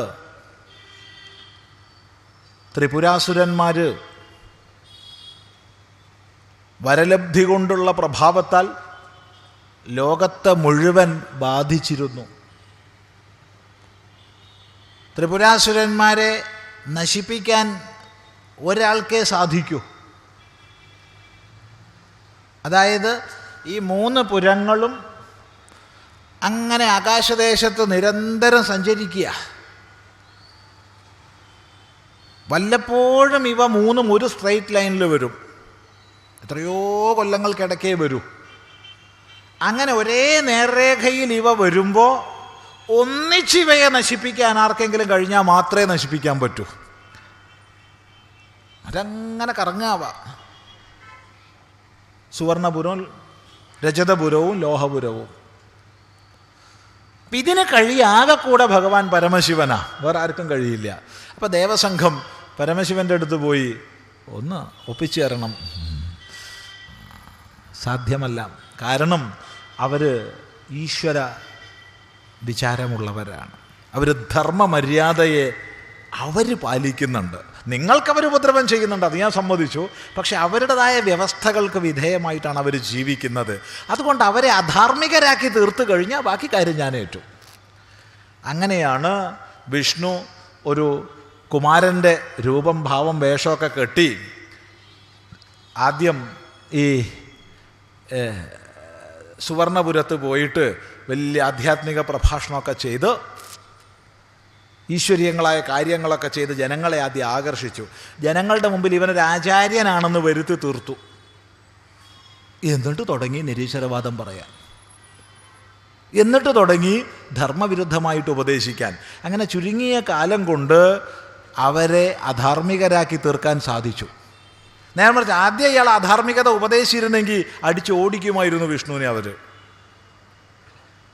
മറിച്ച് ആദ്യം വളരെ ധാർമ്മികതയൊക്കെ ഉപദേശിച്ച ഒരു ആചാര്യനായി സ്വയം അംഗീകാരം നേടിയ ശേഷം വിപരീതം പറയാൻ തുടങ്ങി. ശ്രദ്ധിക്കണേ, ഇതൊക്കെ ഏത് കാലത്തും ആവർത്തിക്കാവുന്നതും ആവർത്തിക്കുന്നതും വളരെ ആസൂത്രിതങ്ങളായ നീക്കങ്ങളിലൂടെ വീണ്ടും വീണ്ടും അവതരിക്കുന്നതുമാണ്. ഇതൊക്കെ വിഷ്ണു അവതരിച്ചുകൊണ്ടേയിരിക്കും. അനന്തരം രജതപുരത്ത് പോയി അവിടെയും ഇത് തന്നെ ഒപ്പിച്ചു. അനന്തരം ലോഹപുരത്തിൽ പോയി അവിടെയും ഇത് തന്നെ ഒപ്പിച്ചു. റിപ്പോർട്ട് കൊടുത്തു ദേവന്മാർ, ഇപ്പം 3 പുരങ്ങളും ധർമ്മവിരുദ്ധരായിരിക്കുന്നു, നാസ്തികരായിരിക്കുന്നു. അപ്പോഴാണ് ശിവൻ വലിയൊരു സന്നാഹമൊക്കെ ആയിട്ട് ഈ 3 പുരങ്ങളെ നശിപ്പിക്കാൻ വേണ്ടി പുറപ്പെടുന്നത്. ആ പുറപ്പാടൊക്കെ ഒന്ന് പഠിക്കേണ്ടത് തന്നെയാണ് കേട്ടോ. ശിവപുരാണത്തിൽ ഗംഭീരമായിട്ട് വർണ്ണിച്ചിട്ടുണ്ട്. ഒന്നിപ്പോൾ പറയാൻ പോണില്ല. ഭൂമിയെ തന്നെയാണ് രഥമാക്കിയത്. സൂര്യചന്ദ്രന്മാരെ പിടിച്ച് ചക്രങ്ങളാക്കി, ബ്രഹ്മാവിനെ പിടിച്ചിട്ട് എന്താ പറയേണ്ടത് അമ്പാക്കി. ഇങ്ങനെയൊക്കെയാ തൻ്റെ പ്രഭാവം കാണിക്കാൻ വേണ്ടിയിട്ടേ. എന്നിട്ട് ഇതൊന്നും ഉപയോഗിക്കാതെ ഒറ്റ ഹുങ്കാരം കൊണ്ട് നശിപ്പിക്കുകയും ചെയ്തു. അത് വേറെ വിഷയം. താല്പര്യം ഒരിക്കലും ബുദ്ധിഭേദം ജനിപ്പിക്കരുത്. ബുദ്ധിഭേദം ജനിപ്പിക്കരുത്. നീ ടോപ്പ് വേദാന്തിയാണോ? അതിൽ സ്വയം കഴിഞ്ഞോളൂ, മിണ്ടാ നടക്കണ്ട. സമാജത്തോട് സംസാരിക്കുമ്പോൾ സമാജം എവിടെ ഇരിക്കുന്നോ അവിടുന്ന് ഒരു പിടി പിടിച്ചുയർത്താൻ പരിശ്രമിക്കുക. ശുദ്ധ ജിജ്ഞാസുക്കളായവർക്ക് സൂക്ഷ്മ തത്വോപദേശം ചെയ്തോളൂ. അപ്പം ജോഷയേത്, പ്രേരയേത്, സൽക്കർമ്മത്തിലേക്ക് സന്മാർഗത്തിലേക്ക് നീ പ്രേരിപ്പിക്കൂ. അല്ലാതെ ബുദ്ധിഭേദം ജനിപ്പിക്കരുതേ. ഇതാണ് വളരെ ശ്രദ്ധേയമായ ഒരു ഉപദേശം ഭഗവാൻ തരുന്നത്. ശ്രദ്ധിക്കുക, നോക്കൂ. പ്രകൃതേ ക്രിയമാണാനി ഗുണൈ കർമാണി സർവശഃ അഹങ്കാര വിമൂഢാത്മാ കർത്താഹമിതി മന്യത്തെ. പ്രകൃതേ ക്രിയമാണാനി ഗുണൈ കർമാണി സർവശഃ അഹങ്കാര വിമൂഢാത്മാ കർത്താഹമിതി മന്യത്തെ. പറയാണ്, പ്രകൃതേഹ ഗുണൈഹി പ്രകൃതിയുടെ ഗുണങ്ങളാൽ സർവശഃ കർമാണി ക്രിയമാണാനി, കർമ്മങ്ങൾ എല്ലാ പ്രകാരത്തിലും ചെയ്യപ്പെടുന്നു. പ്രകൃതിയിലെ ഗുണങ്ങളാൽ, സത്വ രജ സ്തമോ ഗുണങ്ങളാൽ കർമ്മങ്ങൾ ചെയ്യപ്പെടുന്നു. പ്രകൃതിയാണ് ഈ പ്രവർത്തിക്കുന്നത്. കണ്ണ് കാണുന്നു, ചെവി കൊണ്ട് കേൾക്കുന്നു, മൂക്കുകൊണ്ട് മണക്കുന്നു, വാക്കുകൊണ്ട് പറയുന്നു. ഇങ്ങനെ ഓരോ കരണവും അതത് കരണത്തിൻ്റെ ഗുണഘടനയ്ക്കനുസൃതമായ പ്രവർത്തനങ്ങളിൽ നിരന്തരം വ്യാപരിക്കുന്നു. എല്ലാ കർമ്മങ്ങളും പ്രകൃതിയാൽ ചെയ്യപ്പെടുന്നതാണ്. എന്നാൽ അഹങ്കാരത്താൽ വിമൂഢമായ അന്ധകരണത്തോടു കൂടിയവൻ, ശ്രദ്ധിക്കുക, അഹങ്കാരത്താൽ ഞാൻ ചെയ്യുന്നു, ഇതൊക്കെ ചെയ്യണത് ഞാനാണ്, ഇതൊക്കെ എൻ്റെ കർമ്മമാണ് എന്ന് വിമൂഢമായ അന്ധകരണത്തോടു കൂടിയവൻ ഞാനാണ് കർത്താവെന്ന് അഭിമാനിക്കുന്നു. അവിടെ അഭിമാനം വേണ്ട, ആ അഭിമാനം വെടിയുക. അപ്പം ഞാനല്ലേ ഒക്കെ ചെയ്യുന്നത്, കേവലം സാന്നിധ്യമാത്രമാണ്. സർവവ്യവഹാരങ്ങളും ഉണ്ട് ഉണ്ട് ഉണ്ട് എന്നുള്ള സ്ഥിതിക്ക് കാരണമായ ഉണ്മയാണ് ഞാൻ, അസ്തിത്വമാത്രനാണ് ഞാൻ. ഉപാധികൾ ചെയ്യുന്ന പ്രവർത്തനത്തിൽ ഞാൻ വെറുതെ അഭിമാനിക്കുകയാണ്. ഏതുപോലെ ചോദിച്ചാൽ ചിലർ പറയാറുണ്ട്, സ്വാമിജി ഞാനൊരു 5000 തെങ്ങ് വെച്ചിട്ടുണ്ട് കേട്ടോ, സന്തോഷം, ഒന്ന് കൈ നോക്കട്ടെ, കൈ തരുമോ, ഒരു ഷെയ്ക്ക് ഹാൻഡ്. 5000 തെങ്ങ് വെച്ചാളല്ലേ, എന്തിനാ കൈ പറഞ്ഞത്? അയാളുടെ കൈയിൻ്റെ ഉള്ളൊക്കെ ഒന്ന് തൊട്ട് നോക്കാനാ എത്ര തഴമ്പുണ്ട് എന്നൊക്കെ. മൃദുവായിരിക്കുന്നു കൈ. ഏയ്, ഒരിക്കലും ഇത്ര മൃദുവായ കൈയോട് കൂടിയവൻ 5000 പോയിട്ട് 5 തൈ പോലും വെച്ചിട്ടില്ല, ഉറപ്പാ. നിങ്ങൾ കള്ളമാണല്ലോ പറഞ്ഞത്. അല്ല സ്വാമി, ഞാൻ സത്യമാണ്. അപ്പം സംഭവം എന്താണെന്ന് വെച്ചാൽ ഇയാൾ ചെയ്ത പരിപാടി കുടയും ചൂടി നിൽക്കുക, ആരൊക്കെയോ ചെയ്തു, അവർക്ക് കൂലി ഇയാൾ കൊടുത്തു എന്നുള്ളത് ശരിയാ. ചെയ്തതൊക്കെ അവർ, അഭിമാനിക്കണത് ഞാനും. അഹങ്കാര വിമൂഢാത്മാ, അഹങ്കാരം കൊണ്ട് വിവിധം വിശേഷേണ മൂഢമായ അന്ധകരണത്തോട് കൂടിയ ആൾ കർത്താഹമിതി മന്യതേ, ഞാൻ ചെയ്യുന്നു എന്ന് അഭിമാനിക്കുന്നു. അപ്പം ചോദ്യം, അപ്പം ആരാ ചെയ്യുന്നേ? ഉപാധികളല്ലല്ലോ. സ്വതവേ ജഡങ്ങളായ പ്രകൃതിയിലെ ഘടകങ്ങൾക്ക് കർമ്മം ചെയ്യാൻ സാധിക്കുമോ? സത്വരജസ്തമോ ഗുണങ്ങൾക്കോ അവയുടെ ചർച്ചയായിരിക്കുന്ന ഈ പ്രകൃതിക്കോ എങ്ങനെ ചെയ്യാൻ കഴിയും? അത് ജഡമല്ലേ? ശരിയാണ്, ജഡത്തിന് ചെയ്യാൻ കഴിയില്ല, ജഡം അറിവില്ല, ഒന്നും ചെയ്യേയില്ല, ഒന്നുമില്ല. അപ്പം പിന്നെ ഞാനല്ലേ? ഞാനാണ്. പക്ഷേ ചെയ്യുന്നു എന്ന് പറയുന്നത് ആര്? ഇവിടെയാണ് മനസ്സിലാക്കേണ്ടത്. ഈ ഉപാധികളോട് താതാത്മ്യപ്പെട്ടിരിക്കുന്ന ഒരു ഭാവമുണ്ട് നമുക്ക്. അത് കണ്ണാടിയിൽ പ്രതിബിംബിച്ച സൂര്യനെ പോലെ, പ്രതിബിംബിത സൂര്യനെ പോലെ ഉപാധികളോട് താതാത്മ്യപ്പെട്ടിരിക്കുന്നൊരു ഞാൻ മാത്രമാണ്. അതല്ല എൻ്റെ പാരമാർത്ഥിക സ്വരൂപം.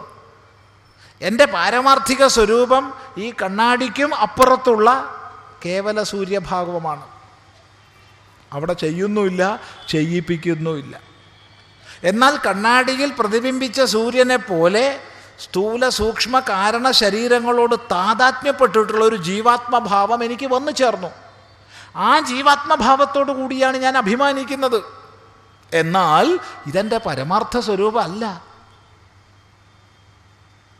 എൻ്റെ പരമാർത്ഥ സ്വരൂപത്തിൽ ഞാനൊന്നും ചെയ്യുന്നുമില്ല, ചെയ്യിക്കുന്നുമില്ല. നൈവ കുർവൻ ന കാരയൻ, ചെയ്യുന്നുമില്ല, ചെയ്യിപ്പിക്കുന്നുമില്ല. പക്ഷേ ഇത് തിരിച്ചറിയുന്നില്ല. തിരിച്ചറിയാത്ത തലത്തിൽ, ഉപാധികളുമായി ബന്ധപ്പെടുത്തി തന്നെ മനസ്സിലാക്കുന്ന തലത്തിൽ ഞാനാണെന്നും പെണ്ണെന്നും,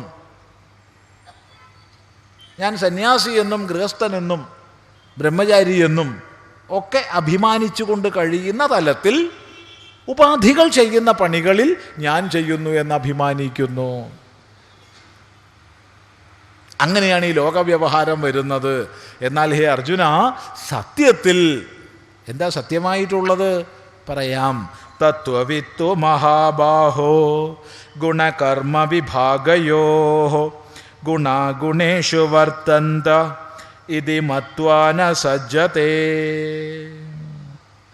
തത്വവിത്തോ മഹാബാഹോ ഗുണകർമ്മ വിഭാഗയോ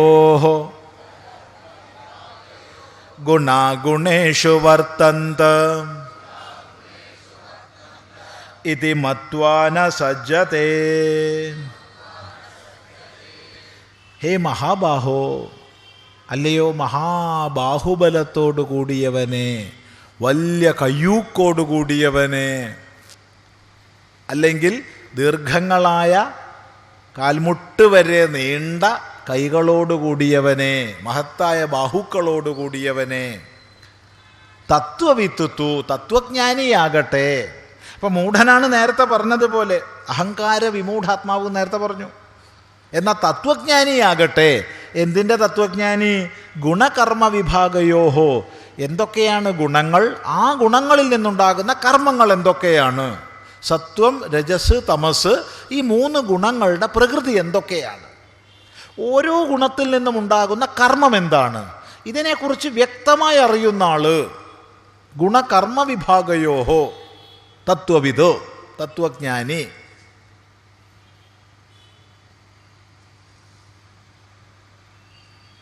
ശ്രദ്ധിക്കുക. അപ്പോൾ നമ്മൾ ഓരോരുത്തരും ഈ ലോകത്തിൽ പ്രവർത്തിക്കുന്നത് നമ്മുടെ ഗുണഘടനയ്ക്കനുസൃതമായിട്ടാണ്. സത്വഗുണം, രജോ ഗുണം, തമോ ഗുണം എന്നീ 3 ഗുണങ്ങളാണ് നമ്മളിലൊക്കെയുള്ളത്. അവയുടെ വ്യത്യസ്ത അനുപാതങ്ങളാൽ കോടിക്കണക്കിന് ഗുണഘടനകളുണ്ടാവും.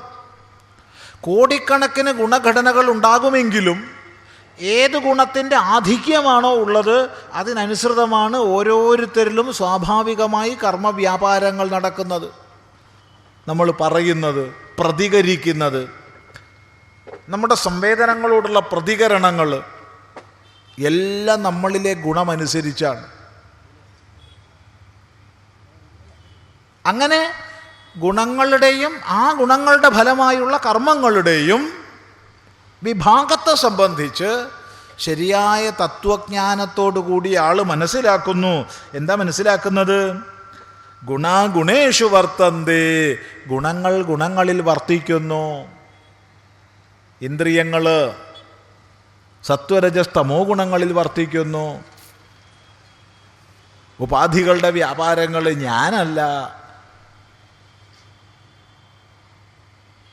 ഇതി മത്വ എന്ന് മനസ്സിലാക്കിയിട്ട് ഗുണങ്ങളുമായി സംഘമില്ലാതിരിക്കുന്നു.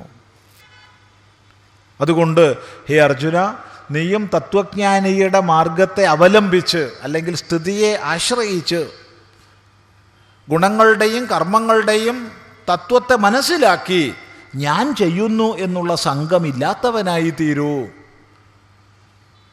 ഞാൻ ചെയ്യുന്നു എന്നുള്ള അഹങ്കാരമാണ് നമ്മളെ ബന്ധിക്കുന്നത്. അതിൻ്റെ സ്വാഭാവിക പരിണാമമായി വരുന്ന മമത്വമാണ് നമ്മളെ ബന്ധിക്കുന്നത്. അല്ലാതെ ഒരിക്കലും കർമ്മമല്ല നമ്മളെ ബന്ധിക്കുന്നത്. നമ്മൾ പലപ്പോഴും പറയാറുണ്ട് കർമ്മം നമ്മളെ ബന്ധിക്കുന്നു എന്ന്. കർമ്മമല്ല നമ്മളെ ബന്ധിക്കുന്നത്, കർമ്മത്തോട് ചേർന്ന മമത്വമാണ്. മമത്വത്തിനും കാരണമായ അഹങ്കാരമാണ്. ഈ അഹങ്കാര മമത്വങ്ങൾക്ക് ഉപരി എത്തിച്ചേർന്നാലും ഹേ അർജുന, എങ്ങനെ ഗുണങ്ങളുടെയും ആ ഗുണങ്ങളുടെ ഫലമായുള്ള കർമ്മങ്ങളുടെയും തത്വത്തെ ശരിയായ വിധത്തിൽ മനസ്സിലാക്കിയിട്ട് ഈ തിരിച്ചറിവിലൂടെ നമുക്ക് ഗുണകർമ്മങ്ങളുടെ ജ്ഞാനത്തിലൂടെ അഹങ്കാരത്തെയും മമത്വത്തെയും ജയിക്കാൻ സാധിക്കും. അതുകൊണ്ട് ഈ ജ്ഞാനത്തെ ആശ്രയിച്ച് നീ മമത്വത്തിനുപരി എത്തിച്ചേർന്നാലുമെന്നാണ് ഭഗവാൻ നമ്മളോട് ആഹ്വാനം ചെയ്യുന്നത്. ഒരു പൊതു പ്രഭാഷണത്തിൽ ഭഗവത്ഗീത പോലുള്ള ശാസ്ത്രത്തിലേക്ക് ചില സൂചനകൾ നൽകാൻ മാത്രമേ സാധിക്കൂ. ആഴത്തിൽ പഠിക്കുന്ന ഒരു ക്ലാസ്, അതിന് മാത്രമായിട്ട് വന്നു ചേർന്നവർ, അതിനനുസരിച്ചുള്ള സമയം ഒക്കെ ആണെങ്കിൽ നമുക്ക് കുറേയും കൂടി വിശദമായി പോകാം. പക്ഷേ ഇതൊരു സൂചന മാത്രം നൽകാൻ പറ്റൂ. ആ സൂചനയെ പിൻപറ്റി മനനം ചെയ്ത് വിവിധ ദിശകളിലൂടെ യുക്തിവിചാരം ചെയ്ത് ഗീതാർത്ഥത്തെ മനസ്സിലാക്കാൻ ശ്രമിക്കുക എന്ന് മാത്രം പറഞ്ഞ് തുടർന്നുള്ള ഭാഗം നമുക്ക് നാളെ കൃത്യസമയത്തിന് തുടരാം എന്ന് പറയുകയാണ്. ഇവിടെ പ്രഭാഷണം എന്ന് പറയുമ്പം പ്രഭാഷണത്തോളം തുല്യ പ്രാധാന്യം സംശയ നിവാരണത്തിനാണ് കൊടുക്കുന്നത്. അതാണ് കൂടുതൽ പ്രയോജനകരം എന്നുള്ളതും അനുഭവസിദ്ധമാണ്. അതുകൊണ്ട് അതിലേക്ക് പ്രവേശിക്കുകയാണ്. എന്തും ചോദിക്കാം, അറിയുന്നതാണെങ്കിൽ പറയും. ഇവിടെ ഇന്നലെ നമ്മൾ വായിച്ചു വെച്ച ഒരു കടലാസിൽ ഇന്ത്യ എന്ന രാജ്യം പറഞ്ഞു, ഹിന്ദുമതം എന്ന മതമാണ് ഇവിടെ ഉണ്ടായിരുന്നത്, ആ വിഷയവും പറഞ്ഞു. ചരിത്രത്തിൽ കാണുന്നത്, ഇത് വളരെ വലുതാണല്ലോ ഭഗവാനെ, ചരിത്രത്തിൽ കാണുന്നത് ഹിന്ദുമതം എന്ന മതത്തിൻ്റെ തത്വങ്ങളുടെ എക്സാക്റ്റ് ഡെമോൺസ്ട്രേഷൻ ആണ്. മനസ്സിലായില്ല? ചരിത്രത്തിൽ കാണുന്നത് ഹിന്ദുമതം എന്ന മതത്തിൻ്റെ തത്വങ്ങളുടെ എക്സാക്റ്റ് ഡെമോൺസ്ട്രേഷനാണ്. ചോദ്യം മനസ്സിലായിട്ടില്ല, എന്താണ് ഉദ്ദേശിച്ചതെന്ന് മനസ്സിലായിട്ടില്ല. കാരണം ഹിന്ദു മതം എന്ന പരിമിതമായ അർത്ഥത്തിൽ നമുക്ക് പറയാൻ തന്നെ വയ്യ. വിശാലമായ അർത്ഥമാണോ മതശബ്ദത്തിന് കൊടുക്കുന്നത് എങ്കിൽ ഉപയോഗിച്ചോളൂ, അല്ലാത്ത പക്ഷം ഹിന്ദു ധർമ്മം എന്നേ പ്രയോഗിക്കാൻ സാധിക്കൂ. കാരണം ഒരു മതസ്ഥാപകൻ, ഒരു മതഗ്രന്ഥം, മുഖ്യമായ ഒരാരാധനാ രീതി, ഈ ലക്ഷണങ്ങൾ മതത്തിന് നമ്മൾ സവിശേഷമായി കാണുകയാണെങ്കിൽ അങ്ങനെ ലക്ഷണമുള്ള ഹിന്ദുമതം ഇല്ല.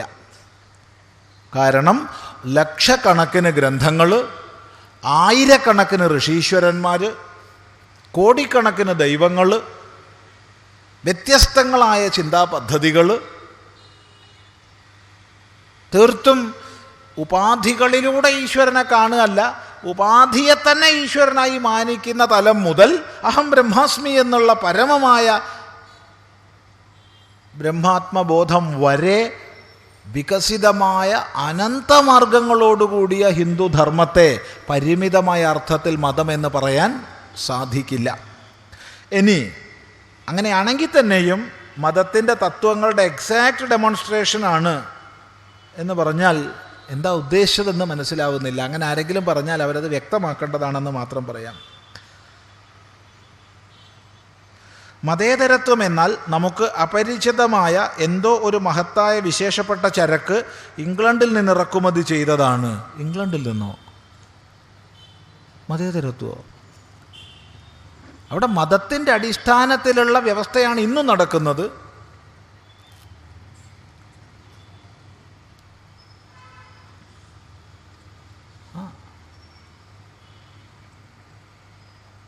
ഇന്നും മതത്തിൻ്റെ അടിസ്ഥാനത്തിലാണ് അവിടുത്തെ വ്യവസ്ഥ നടക്കുന്നത്.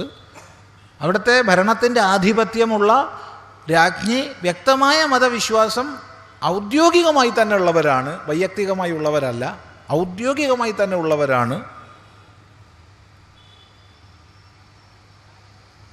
പിന്നെ മതേതരത്വം എന്ന പദം തെറ്റാണെങ്കിൽ പോലും നമ്മൾ മതനിരപേക്ഷം എന്നൊരു നല്ല ശബ്ദം സ്വീകരിച്ച് സെക്കുലാർ എന്ന് പ്രയോഗിക്കുകയാണെങ്കിൽ ഇത് ഭരണഘടനയിൽ എഴുതി ചേർക്കപ്പെട്ടതുകൊണ്ടോ അല്ലെങ്കിൽ അങ്ങനെ എഴുതി ചേർക്കാനുള്ള ചിന്ത ഇറക്കുമതി ചെയ്തതുകൊണ്ടോ അല്ല ഭാരതം മതനിരപേക്ഷമായി നിലനിന്നത്. മറിച്ച് അത് നമ്മുടെ ഹൃദയമായതുകൊണ്ടാണ്. സഹസ്രാബ്ദങ്ങളായി, അനേകം നൂറ്റാണ്ടുകളായി ലോകത്തിൻ്റെ വിവിധ പ്രദേശങ്ങളിൽ നിന്ന് മതപീഡനങ്ങളേറ്റോടി വന്ന അഭയാർത്ഥികൾക്ക് മുഴുവൻ സ്വന്തം മടിത്തട്ടിൽ ആശ്രയം കൊടുത്ത അമ്മയാണ് ഭാരതാംബ. അതിന്നും കൃതജ്ഞതയോടുകൂടി സ്മരിക്കുന്ന സമൂഹം ഇവിടെയുണ്ട്. അവരിൽ ഏറ്റവും എടുത്തു പറയേണ്ടത് യഹൂദ സമൂഹത്തെയാണ്. മതപീഡനങ്ങളേറ്റ് സ്വന്തം രാഷ്ട്രവും രാജ്യവും വിട്ടോടിപ്പോകേണ്ടി വന്ന യഹൂദ വിഭാഗം ഇവിടെ സ്വസഹോദരങ്ങളെപ്പോലെ അവർ സ്വീകരിക്കപ്പെട്ടു. ഇന്നും ആ കൃതജ്ഞതാഭാവം അവർക്കുള്ളിലുണ്ട്. ചിന്തിക്കുക.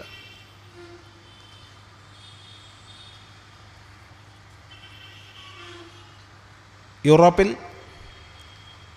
വിവിധ മതവിഭാഗങ്ങളായി ക്രിസ്ത്യൻ സമൂഹം വിഭജിക്കപ്പെട്ട സമയത്ത് പുതിയ പുതിയ മേച്ചിൽ സ്ഥലങ്ങളും വാസസ്ഥാനങ്ങളും തേടി യൂറോപ്പിൽ നിന്ന് വിവിധ പ്രദേശങ്ങളിലേക്ക് കുടിയേറാൻ പ്രത്യേകം മതവിഭാഗങ്ങൾ നിർബന്ധിതരായ സമയത്ത് പുതിയ രാജ്യം തേടി പുതിയ പ്രദേശങ്ങൾ തേടി യാത്ര തിരിച്ച്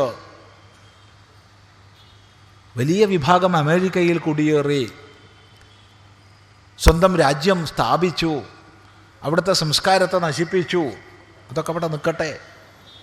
പക്ഷേ ഭാരതത്തിലേക്ക് വന്നവർ ഇവിടുത്തെ സഹോദരങ്ങളായി സ്വീകരിക്കപ്പെട്ടു.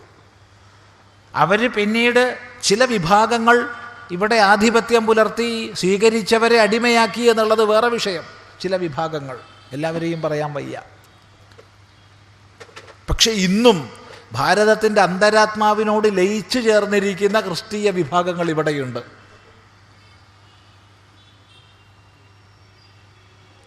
കാരണം എല്ലാവരെയും തൻ്റെ മടിത്തട്ടിലേക്ക് ആശ്ലേഷിച്ചിരുത്തുന്ന അമ്മയായിരുന്നു ഭാരതാംബ. ചരിത്രം പഠിക്കുക.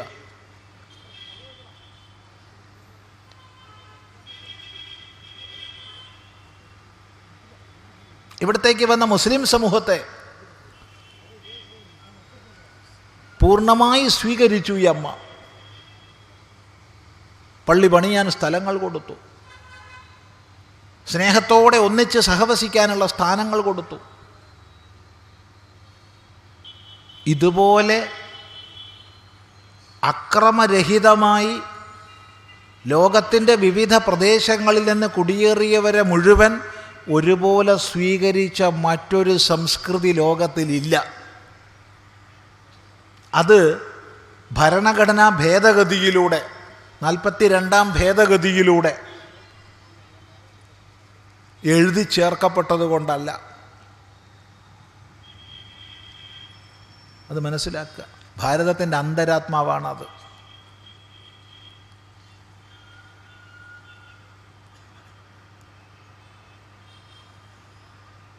മറ്റൊരു പക്ഷം ഹിന്ദുമതം ഒരു മതമല്ല, അതായത് മതമല്ല എന്നത് ഹിന്ദുമതത്തിൻ്റെ ഒരു മികവാണെന്നതാണ് വാസ്തവമെങ്കിലും മതമല്ല എന്നതൊരു അയോഗ്യത കൽപ്പിക്കേണ്ട ദോഷമാണെന്ന മട്ടിൽ ഉള്ള പ്രചരണം, അത് മൂഢന്മാർ ചെയ്തോട്ടെ, ഒരു വിരോധവും ഇല്ല.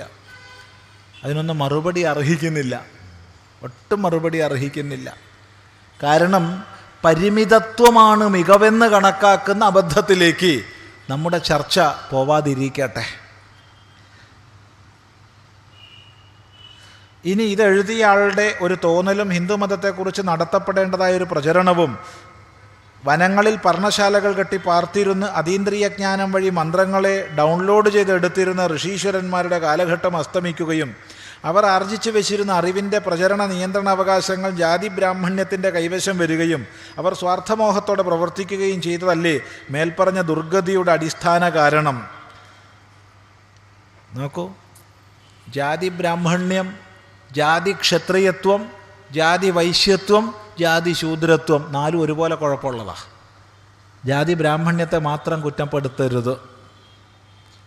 എന്നാൽ ബ്രാഹ്മണ ക്ഷത്രിയ വൈശ്യ ശൂദ്ര വർണ്ണങ്ങൾ ജാതിയായി തെറ്റിദ്ധരിക്കപ്പെട്ട കാലഘട്ടത്തിൽ അങ്ങേയറ്റം ഹീനമായ പരിത്യാജ്യമായ മനുഷ്യനെ മനുഷ്യനായി തിരിച്ചറിയാത്ത അറിയിക്കാത്ത ആഭാസങ്ങൾ ഇവിടെ ഉണ്ടായിരുന്നപ്പോഴും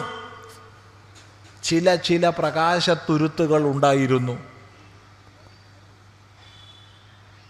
അത് കാണാതെ പോകരുത്.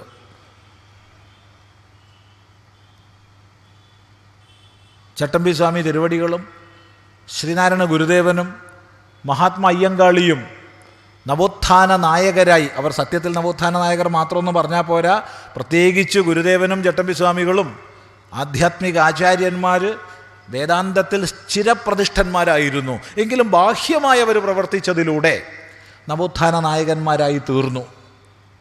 ഈ 3 മഹാപുരുഷന്മാർ കേരളത്തെ പ്രകാശത്തിലേക്ക് നയിച്ചുവെങ്കിൽ അതിൻ്റെ പിന്നിൽ തൈക്കാട്ടയ്യാവിനെ കാണാതിരിക്കരുത്. കാരണം ഈ 3 പേർക്കും സൂക്ഷ്മ യോഗസാധനകളിൽ ദീക്ഷ നൽകിയത് തൈക്കാട്ടയ്യാവായിരുന്നു. ശുഭാനന്ദ ഗുരുദേവൻ്റെ പ്രവർത്തനം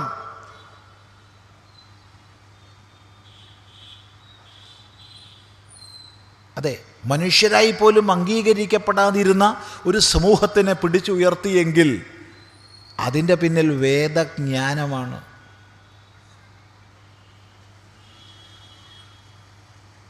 ധീവര സമൂഹത്തിലെ ഉന്നമനത്തിന് വേണ്ടി പണ്ഡിറ്റ് കറുപ്പൻ പ്രവർത്തിച്ചപ്പോൾ അതിന് മാർഗദർശനം നൽകിയ കൊടുങ്ങല്ലൂർ കുഞ്ഞുകുട്ടൻ തമ്പുരാനെ മറക്കരുത്. ജാതീയമായ ഉച്ചനീചത്വം അചിന്ത്യമായി ഇവിടെ നിലനിന്നിരുന്ന കാലഘട്ടത്തിൽ ഉയർച്ച താഴ്ചയില്ലാതെ എല്ലാവർക്കും ഒരുപോലെ ഒരു പന്തിയിൽ ഭക്ഷണം വിളമ്പി ഒന്നിച്ച് ഭക്ഷണം കൊടുത്ത് ഒന്നിച്ച് ഭക്ഷണം കഴിച്ച് നിർമ്മലാനന്ദ സ്വാമികൾ ഈ കേരളത്തിൽ പ്രവർത്തിച്ചിട്ടുണ്ടെങ്കിൽ ആ നിർമ്മലാനന്ദ സ്വാമികളെ വളർത്തിയെടുത്തത് ഒരു പൂണൂലിട്ട ഒരാളായിരുന്നു ശ്രീരാമകൃഷ്ണ പരമഹംസൻ. മറക്കരുത്. അപ്പം അതുകൊണ്ട് ജാതി ബ്രാഹ്മണൻ എന്നൊക്കെ പറഞ്ഞ് കുറ്റപ്പെടുത്തുന്നതിന് മുമ്പ് അല്പം ഒന്ന് ഇരുന്ന് ആലോചിക്കുന്നത് നന്ന. കൊടുങ്ങല്ലൂർ കുഞ്ഞുകുട്ടൻ തമ്പുരാനോട് ഈ താണജാതിക്കാരനെ കോവിലകത്തിൻ്റെ അകത്തിരുത്തി പഠിപ്പിക്കാമോ എന്ന് ചോദിച്ചപ്പോൾ പുഞ്ചിരിച്ചുകൊണ്ട് തമ്പുരാൻ കൊടുത്ത മറുപടി എന്തായിരുന്നെന്ന് ഓർമ്മയുണ്ടോ? വിദ്യയ്ക്ക് ജാതിയില്ല എന്നായിരുന്നു. അത്തരം പ്രകാശഗോപുരങ്ങളാണ് നവോത്ഥാന നായകന്മാരെ വളർത്തിയെടുത്തതെന്ന് വിസ്മരിക്കരുത്. പറയാൻ പോയി കഴിഞ്ഞാൽ ഒരുപാട് പറയാനുണ്ട്. ഏതായാലും തൊട്ടുകൂടാ തീണ്ടിക്കൂടാ, ദൃഷ്ടിയിൽപ്പെട്ടാൽ ദോഷമാണ് എന്നുള്ള മനുഷ്യനെ മനുഷ്യനായി അംഗീകരിക്കാത്ത ഹീനതയാണ് നമ്മുടെ അപചയത്തിന് കാരണമായത്. അതിന് ശാസ്ത്രം ഉത്തരവാദിയല്ല. ശാസ്ത്രജ്ഞാനമില്ലാതായിപ്പോയ, ശാസ്ത്രം നിർദ്ദേശിച്ച സ്വാധ്യായാൻ മാ പ്രമദഃ, സ്വാധ്യായ പ്രവചനാഭ്യാം ന പ്രമദിതവ്യം തുടങ്ങിയ മന്ത്രങ്ങളെ വിസ്മരിച്ച സമൂഹമാണ് ആ അധപതനത്തിന് കാരണമായതെന്ന് ഓർമ്മിക്കുക. ഋഷിമാരുടെ പ്രഭാവം അസ്തമിക്കാനുണ്ടായ കാരണം എന്ത്? ഋഷിമാരുടെ പ്രഭാവം ഒരിക്കലും അസ്തമിക്കില്ല. എവിടെ അസ്തമിച്ചേ? ഋഷിമാരുടെ പ്രഭാവമല്ല ഈ കാണുന്നതൊക്കെ. ഓരോ ദിവസം കഴിയുന്തോറും ആർഷശാസ്ത്രങ്ങളിലേക്ക് ലോകം ശ്രദ്ധാപൂർവം ആകർഷിക്കപ്പെടുകയാണ്. ലോകം മുഴുവൻ ഈ കാഴ്ച കാണാം. ഋഷിമാരുടെ പ്രഭാവം, അവരുടെ ഉപദേശങ്ങളുടെ വിശാലത, യുക്തിഭദ്രത, ഗഹനത, പ്രായോഗികത ഇന്ന് ലോകം കൂടുതൽ കൂടുതൽ കൂടുതലായി തിരിച്ചറിയുന്നതിനനുസരിച്ച് ഋഷിപ്രഭാവം അനുദിനം വർദ്ധിക്കുകയാണെന്ന് നമുക്ക് നിസ്സംശയം പറയാം. ഋഷികളുടെ പ്രഭാവം കുറഞ്ഞിട്ടില്ല. പിന്നെ ഹിന്ദുമതത്തെ ചരിത്രത്തിൽ കൂടെ പരിചയപ്പെടുത്തുന്ന മുഖം, സമകാലിക രാഷ്ട്രീയ സാഹചര്യങ്ങളിലുള്ള മുഖം, ഋഷിപ്രോക്തമായ ദാർശനികതയുടെ മുഖം, ഇങ്ങനെ 3 മുഖങ്ങളിൽ പരിചയപ്പെടുത്തി മൂന്നാമത് പറഞ്ഞ മുഖത്തിന് ഊന്നൽ കൊടുത്ത് മുന്നേറുന്നു തന്നെ ഇന്നത്തെ സാമൂഹിക സാഹചര്യങ്ങളിൽ കൂടുതൽ സ്വീകാര്യം. തീർച്ചയായിട്ടും എല്ലാ മുഖങ്ങളെയും ഒരുപോലെ പരിചയപ്പെടുത്തണം. എല്ലാ മുഖങ്ങളും ആവശ്യമാണ്. വിഷ്ണുവിന് 4 കൈയുണ്ടെങ്കിൽ 2 എണ്ണത്തിൽ ഉഗ്രങ്ങളായ ആയുധങ്ങളാണ്, 2 എണ്ണത്തിൽ ശാന്തിയുടെ ചിഹ്നങ്ങളാണ്. ശാന്തി ചിഹ്നങ്ങൾ മാത്രമായ വിഷ്ണു സംസ്ഥാപകനാവില്ല. ആയുധങ്ങൾ മാത്രമേന്തിയ വിഷ്ണുവും സംസ്ഥാപകനാവില്ല. ഇവ രണ്ടിൻ്റെയും സമന്വയം വേണം. അതുകൊണ്ട് ആർഷജ്ഞാനത്തിൻ്റെ സകല ഭാവങ്ങളെയും ഇന്നത്തെ കാലഘട്ടത്തിൽ യോജിപ്പിച്ചുകൊണ്ട് തന്നെ മുന്നോട്ട് പോകണം.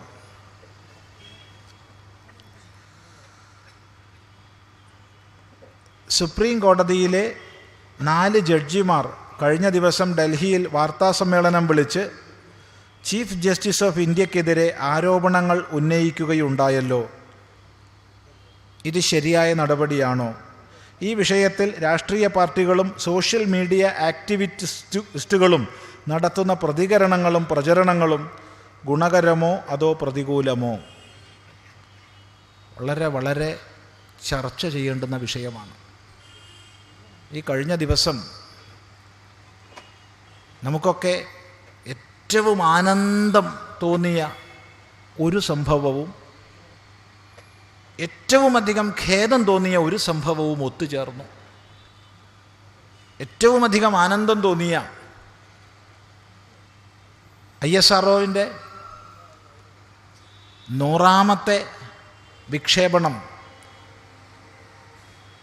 ലോകത്തിൽ തന്നെ വലിയ ഉപഗ്രഹങ്ങളുടെ കൂട്ടത്തിൽ മറ്റ് 41 ചേർത്ത് വിക്ഷേപണം ഭാരതം വിജയകരമായി പൂർത്തിയാക്കി. ലോകത്തിലെ പല സമ്പന്ന രാജ്യങ്ങളുടെയും ഉപഗ്രഹങ്ങളെ ചേർത്ത് ഒന്നിച്ച് ഭാരതം വിജയകരമായി വിക്ഷേപിച്ചു. ആനന്ദ അനുഭവമാണ് ഉണ്ടായത്. നമ്മുടെ ശാസ്ത്രജ്ഞന്മാരുടെ ആ വിജയം, അതിലൂടെ കോടിക്കണക്കിന് വിദേശ പണം ഭാരതത്തിലേക്ക് എത്തിച്ച നമ്മുടെ ശാസ്ത്ര മേഖലകളിലെ വിജയം, അത് നമുക്ക് അങ്ങേയറ്റ ആനന്ദം തരുന്നതാണ്. പണ്ടൊരു നേതാവ് ചോദിച്ചിട്ടുണ്ട്, ആകാശത്തിലേക്ക് വാണം വിട്ടാൽ കഞ്ഞി കിട്ടുമോ എന്ന്. കഞ്ഞിയല്ല, സദ്യ കിട്ടും. കാരണം ലോകത്തിൽ ഏറ്റവും അധികം ഉപഗ്രഹങ്ങളെ ഒന്നിച്ച് വിക്ഷേപിച്ച രാജ്യം ഇന്ന് ഇന്ത്യയാണ്. ഓരോ വിക്ഷേപണത്തിന് എത്ര കോടി രൂപയാണ് ലോക രാജ്യങ്ങളിൽ നിന്ന് ഇന്ത്യക്ക് കിട്ടുന്നത്? എത്ര കോടിയാണ് കിട്ടുന്നത്? കുറച്ചും കണ്ട. അതും ഏറ്റവും ചെലവ് കുറഞ്ഞ വിക്ഷേപണ തന്ത്രങ്ങളാണ് നമ്മുടെ കൈവശമുള്ളത്. മറ്റ് രാജ്യങ്ങൾക്ക് അത്ഭുതമാണ്. ഈ ഒരു ആനന്ദം അനുഭവിക്കുന്ന അതേ സമയത്താണ് നമ്മുടെ രാഷ്ട്രത്തിൻ്റെ വളരെയധികം ദോഷകരമായി ബാധിക്കുന്ന മറ്റൊരു ചർച്ച ഇവിടെ വന്നത്.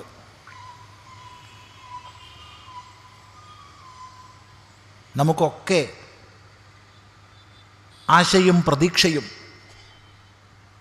നമ്മുടെ രാഷ്ട്രത്തിൻ്റെ സുസ്ഥിതിക്ക് ഏറ്റവും പ്രധാന ഘടകവും ഒരു സംശയമില്ലാതെ പറയാം നമ്മുടെ ജുഡീഷ്യറിയാണ്.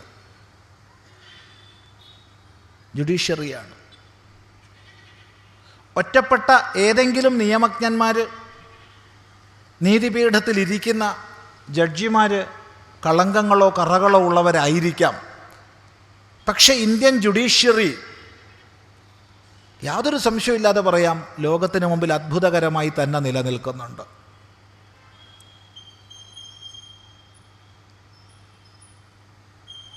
ലോകത്തിൽ എന്തെന്ത് ന്യൂനതകൾ ഉണ്ടെങ്കിലും ഏറ്റവും മികവുറ്റ ജനാധിപത്യ രാഷ്ട്രമായി ഭാരതം ഇത്രയും കാലങ്ങളായി നിലകൊള്ളുന്ന അത്ഭുതകരമായ സ്ഥിതിവിശേഷത്തിന് വളരെ പ്രധാനമായ ഒരു ഘടകം ഇവിടുത്തെ ജുഡീഷ്യറിയുടെ മഹിമയാണ്. ഒരുപാട് ദോഷങ്ങളുണ്ട്, ഇല്ലെന്നൊന്നും പറയുന്നില്ല. കെട്ടിക്കിടക്കുന്ന കേസുകൾ ലക്ഷക്കണക്കിനുണ്ട്. അതൊക്കെ അറിയാം. അതൊക്കെ അറിഞ്ഞുകൊണ്ട് തന്നെയാണ് പറയുന്നത്. ആ ജുഡീഷ്യറിക്ക് ചില ചിട്ടവട്ടങ്ങളും ചില ലിഖിതങ്ങളും അലിഖിതങ്ങളുമായ നിയമങ്ങളും നയങ്ങളും നിലനിൽക്കുന്നത് കൊണ്ടാണ് ഇത് മഹത്വപൂർണമായി വിരാജിക്കുന്നത്. അതിൻ്റെ പാവനതയെ മുഴുവൻ നശിപ്പിക്കുന്നതായി പോയി 4 ജസ്റ്റിസുമാർ നടത്തിയ വാർത്താ സമ്മേളനം. അതും ചീഫ് ജസ്റ്റിസ് ഓഫ് ഇന്ത്യക്കെതിരായിട്ട്.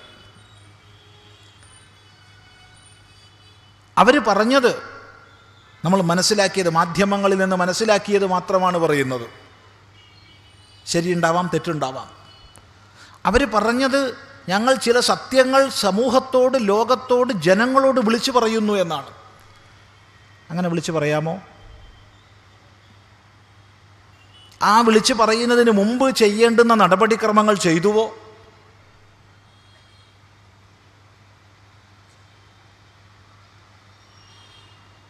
സുപ്രീം കോർട്ടിൽ അത്തരം വിളിച്ചു പറയേണ്ടുന്നൊരവസ്ഥ വന്നാൽ ആദ്യം ചെയ്യേണ്ടിയിരുന്നത് സുപ്രീം കോടതിയിൽ തന്നെ ഇടയ്ക്കിടയ്ക്ക് ഒരു ഓൾ കോർട്ട് റെഫറൻസ് നടക്കാറുണ്ട്. ചുരുങ്ങിയത് ചീഫ് ജസ്റ്റിസ് ഓഫ് ഇന്ത്യയും 25 ജസ്റ്റിസുമാരും ചേർന്ന് ഇടയ്ക്കിടയ്ക്ക് കൂടിയിരിക്കാറുണ്ട്. അവിടെ ഉന്നയിക്കേണ്ടതാണ്. അവിടെ ഉന്നയിച്ചിട്ടും നീതി ലഭിച്ചില്ലെങ്കിൽ പിന്നെ ഒരു സ്ഥാനമുണ്ട്, പ്രസിഡൻ്റ് ഓഫ് ഇന്ത്യ. അവിടെയാണ് അറിയിക്കേണ്ടത്. അല്ലാതെ പ്രസ് മീറ്റ് വിളിച്ച് പറയരുത് ജസ്റ്റിസുമാർ. ഒരിക്കലും പാടില്ല. സ്വാമി നിയമം എതിർക്കുന്നില്ല. ഈ വിഷയത്തിൽ ഭരണഘടനയിൽ ലിഖിതമായിട്ടൊന്നുമില്ല. ലിഖിതമായിട്ടില്ലാത്തത് കൊണ്ട് നിയമപരമായി അവർ ചെയ്തതിനെ തെറ്റെന്ന് പറയാൻ പറ്റില്ല. പക്ഷെ നയപരമായി നമ്മുടെ ജുഡീഷ്യറിയുടെ പരിപാവനതയെ, മഹത്വത്തെ ഇല്ലാതാക്കുന്നതായി പോയി അവരുടെ നടപടികൾ. നേരെ മറിച്ച് ആദ്യം സ്വീകരിക്കേണ്ട ഈ 2 ഓപ്ഷൻ സ്വീകരിച്ച ശേഷം അവർ ചെയ്തിരുന്നെങ്കിൽ നമുക്ക് പിന്നെയും അത് കേൾക്കാമായിരുന്നു. ചിന്തിക്കുക. എന്നാൽ അതിൻ്റെ ശരിതെറ്റുകളോ അവർ പറഞ്ഞതിൻ്റെ വിഷയങ്ങളിലേക്കൊന്നും നമ്മൾ പ്രവേശിക്കുന്നില്ല. പക്ഷെ അതിനേക്കാൾ ഖേദകരമാണ് ചീഫ് ജസ്റ്റിസ് ഓഫ് ഇന്ത്യക്കെതിരായിട്ട് പത്രസമ്മേളനം വിളിച്ച് 4 ജസ്റ്റിസുമാർ പരാമർശം ചെയ്തതിനെ ഏറ്റുപിടിക്കാൻ ഇവിടുത്തെ രാഷ്ട്രീയക്കാർ മുന്നോട്ട് വന്നത്. കാരണം ഭാരതത്തെ സംബന്ധിച്ച് ദീർഘകാലം ഇന്ത്യൻ നാഷണൽ കോൺഗ്രസ് ഭരിച്ചു, ജനതാ പാർട്ടി ഭരിച്ചു, ജനതാദളും മറ്റ് പല പാർട്ടികളും സംയുക്തമായി ഭരിച്ചു, BJPയും മറ്റ് പാർട്ടികളും സംയുക്തമായി ഭരിച്ചു, ഇപ്പോഴും ഭരിക്കുന്നു. ഇത് മാറി മാറി വരും. പാർട്ടികൾ മാറും. അധികാരസ്ഥാനത്തിരിക്കുന്നവരുടെ വിശ്വാസങ്ങളും അവരുടെ രാഷ്ട്രീയ വീക്ഷണങ്ങളും മാറും. ഇന്ന് ജയിച്ചവൻ നാളെ തോൽക്കും, നാളെ തോറ്റവൻ മറ്റന്നാൾ ജയിക്കും. ഇവിടെ ഒന്ന് മാത്രം നിലനിൽക്കും: നമ്മുടെ പരിപാവനമായ രാഷ്ട്രസങ്കല്പവും നമ്മുടെ ഭരണഘടനയും അതിനോടുള്ള ആദരവും.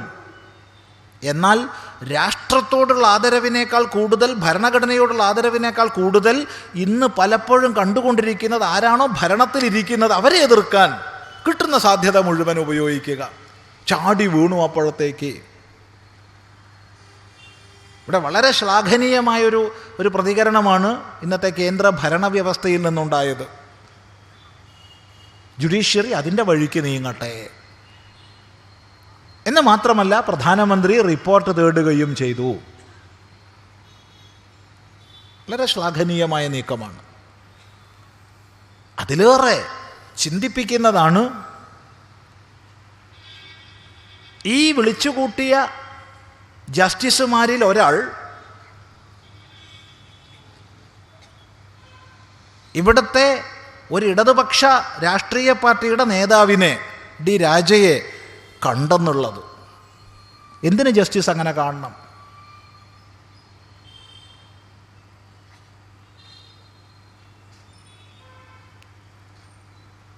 ചിന്തിക്കുക.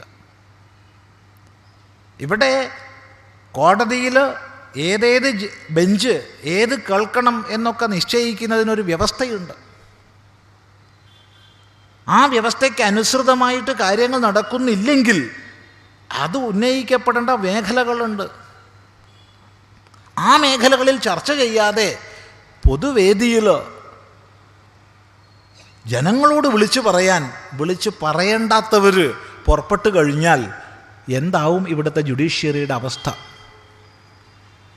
അതിനെ ഏറ്റുപിടിക്കാൻ ദേശീയ വീക്ഷണം ഉണ്ടാവണമെന്ന് നമ്മൾ വിശ്വസിക്കുന്ന, പ്രതീക്ഷിക്കുന്ന രാഷ്ട്രീയക്കാർ ചാടി പുറപ്പെട്ടാൽ എന്തായിരിക്കും പരിണാമം? പിന്നെ എവിടെയാ ജുഡീഷ്യറിയിൽ നമുക്ക് വിശ്വാസം നിലനിൽക്കുക? വളരെയധികം ഗൗരവത്തോടു കൂടി ചിന്തിക്കേണ്ട വിഷയമാണ്.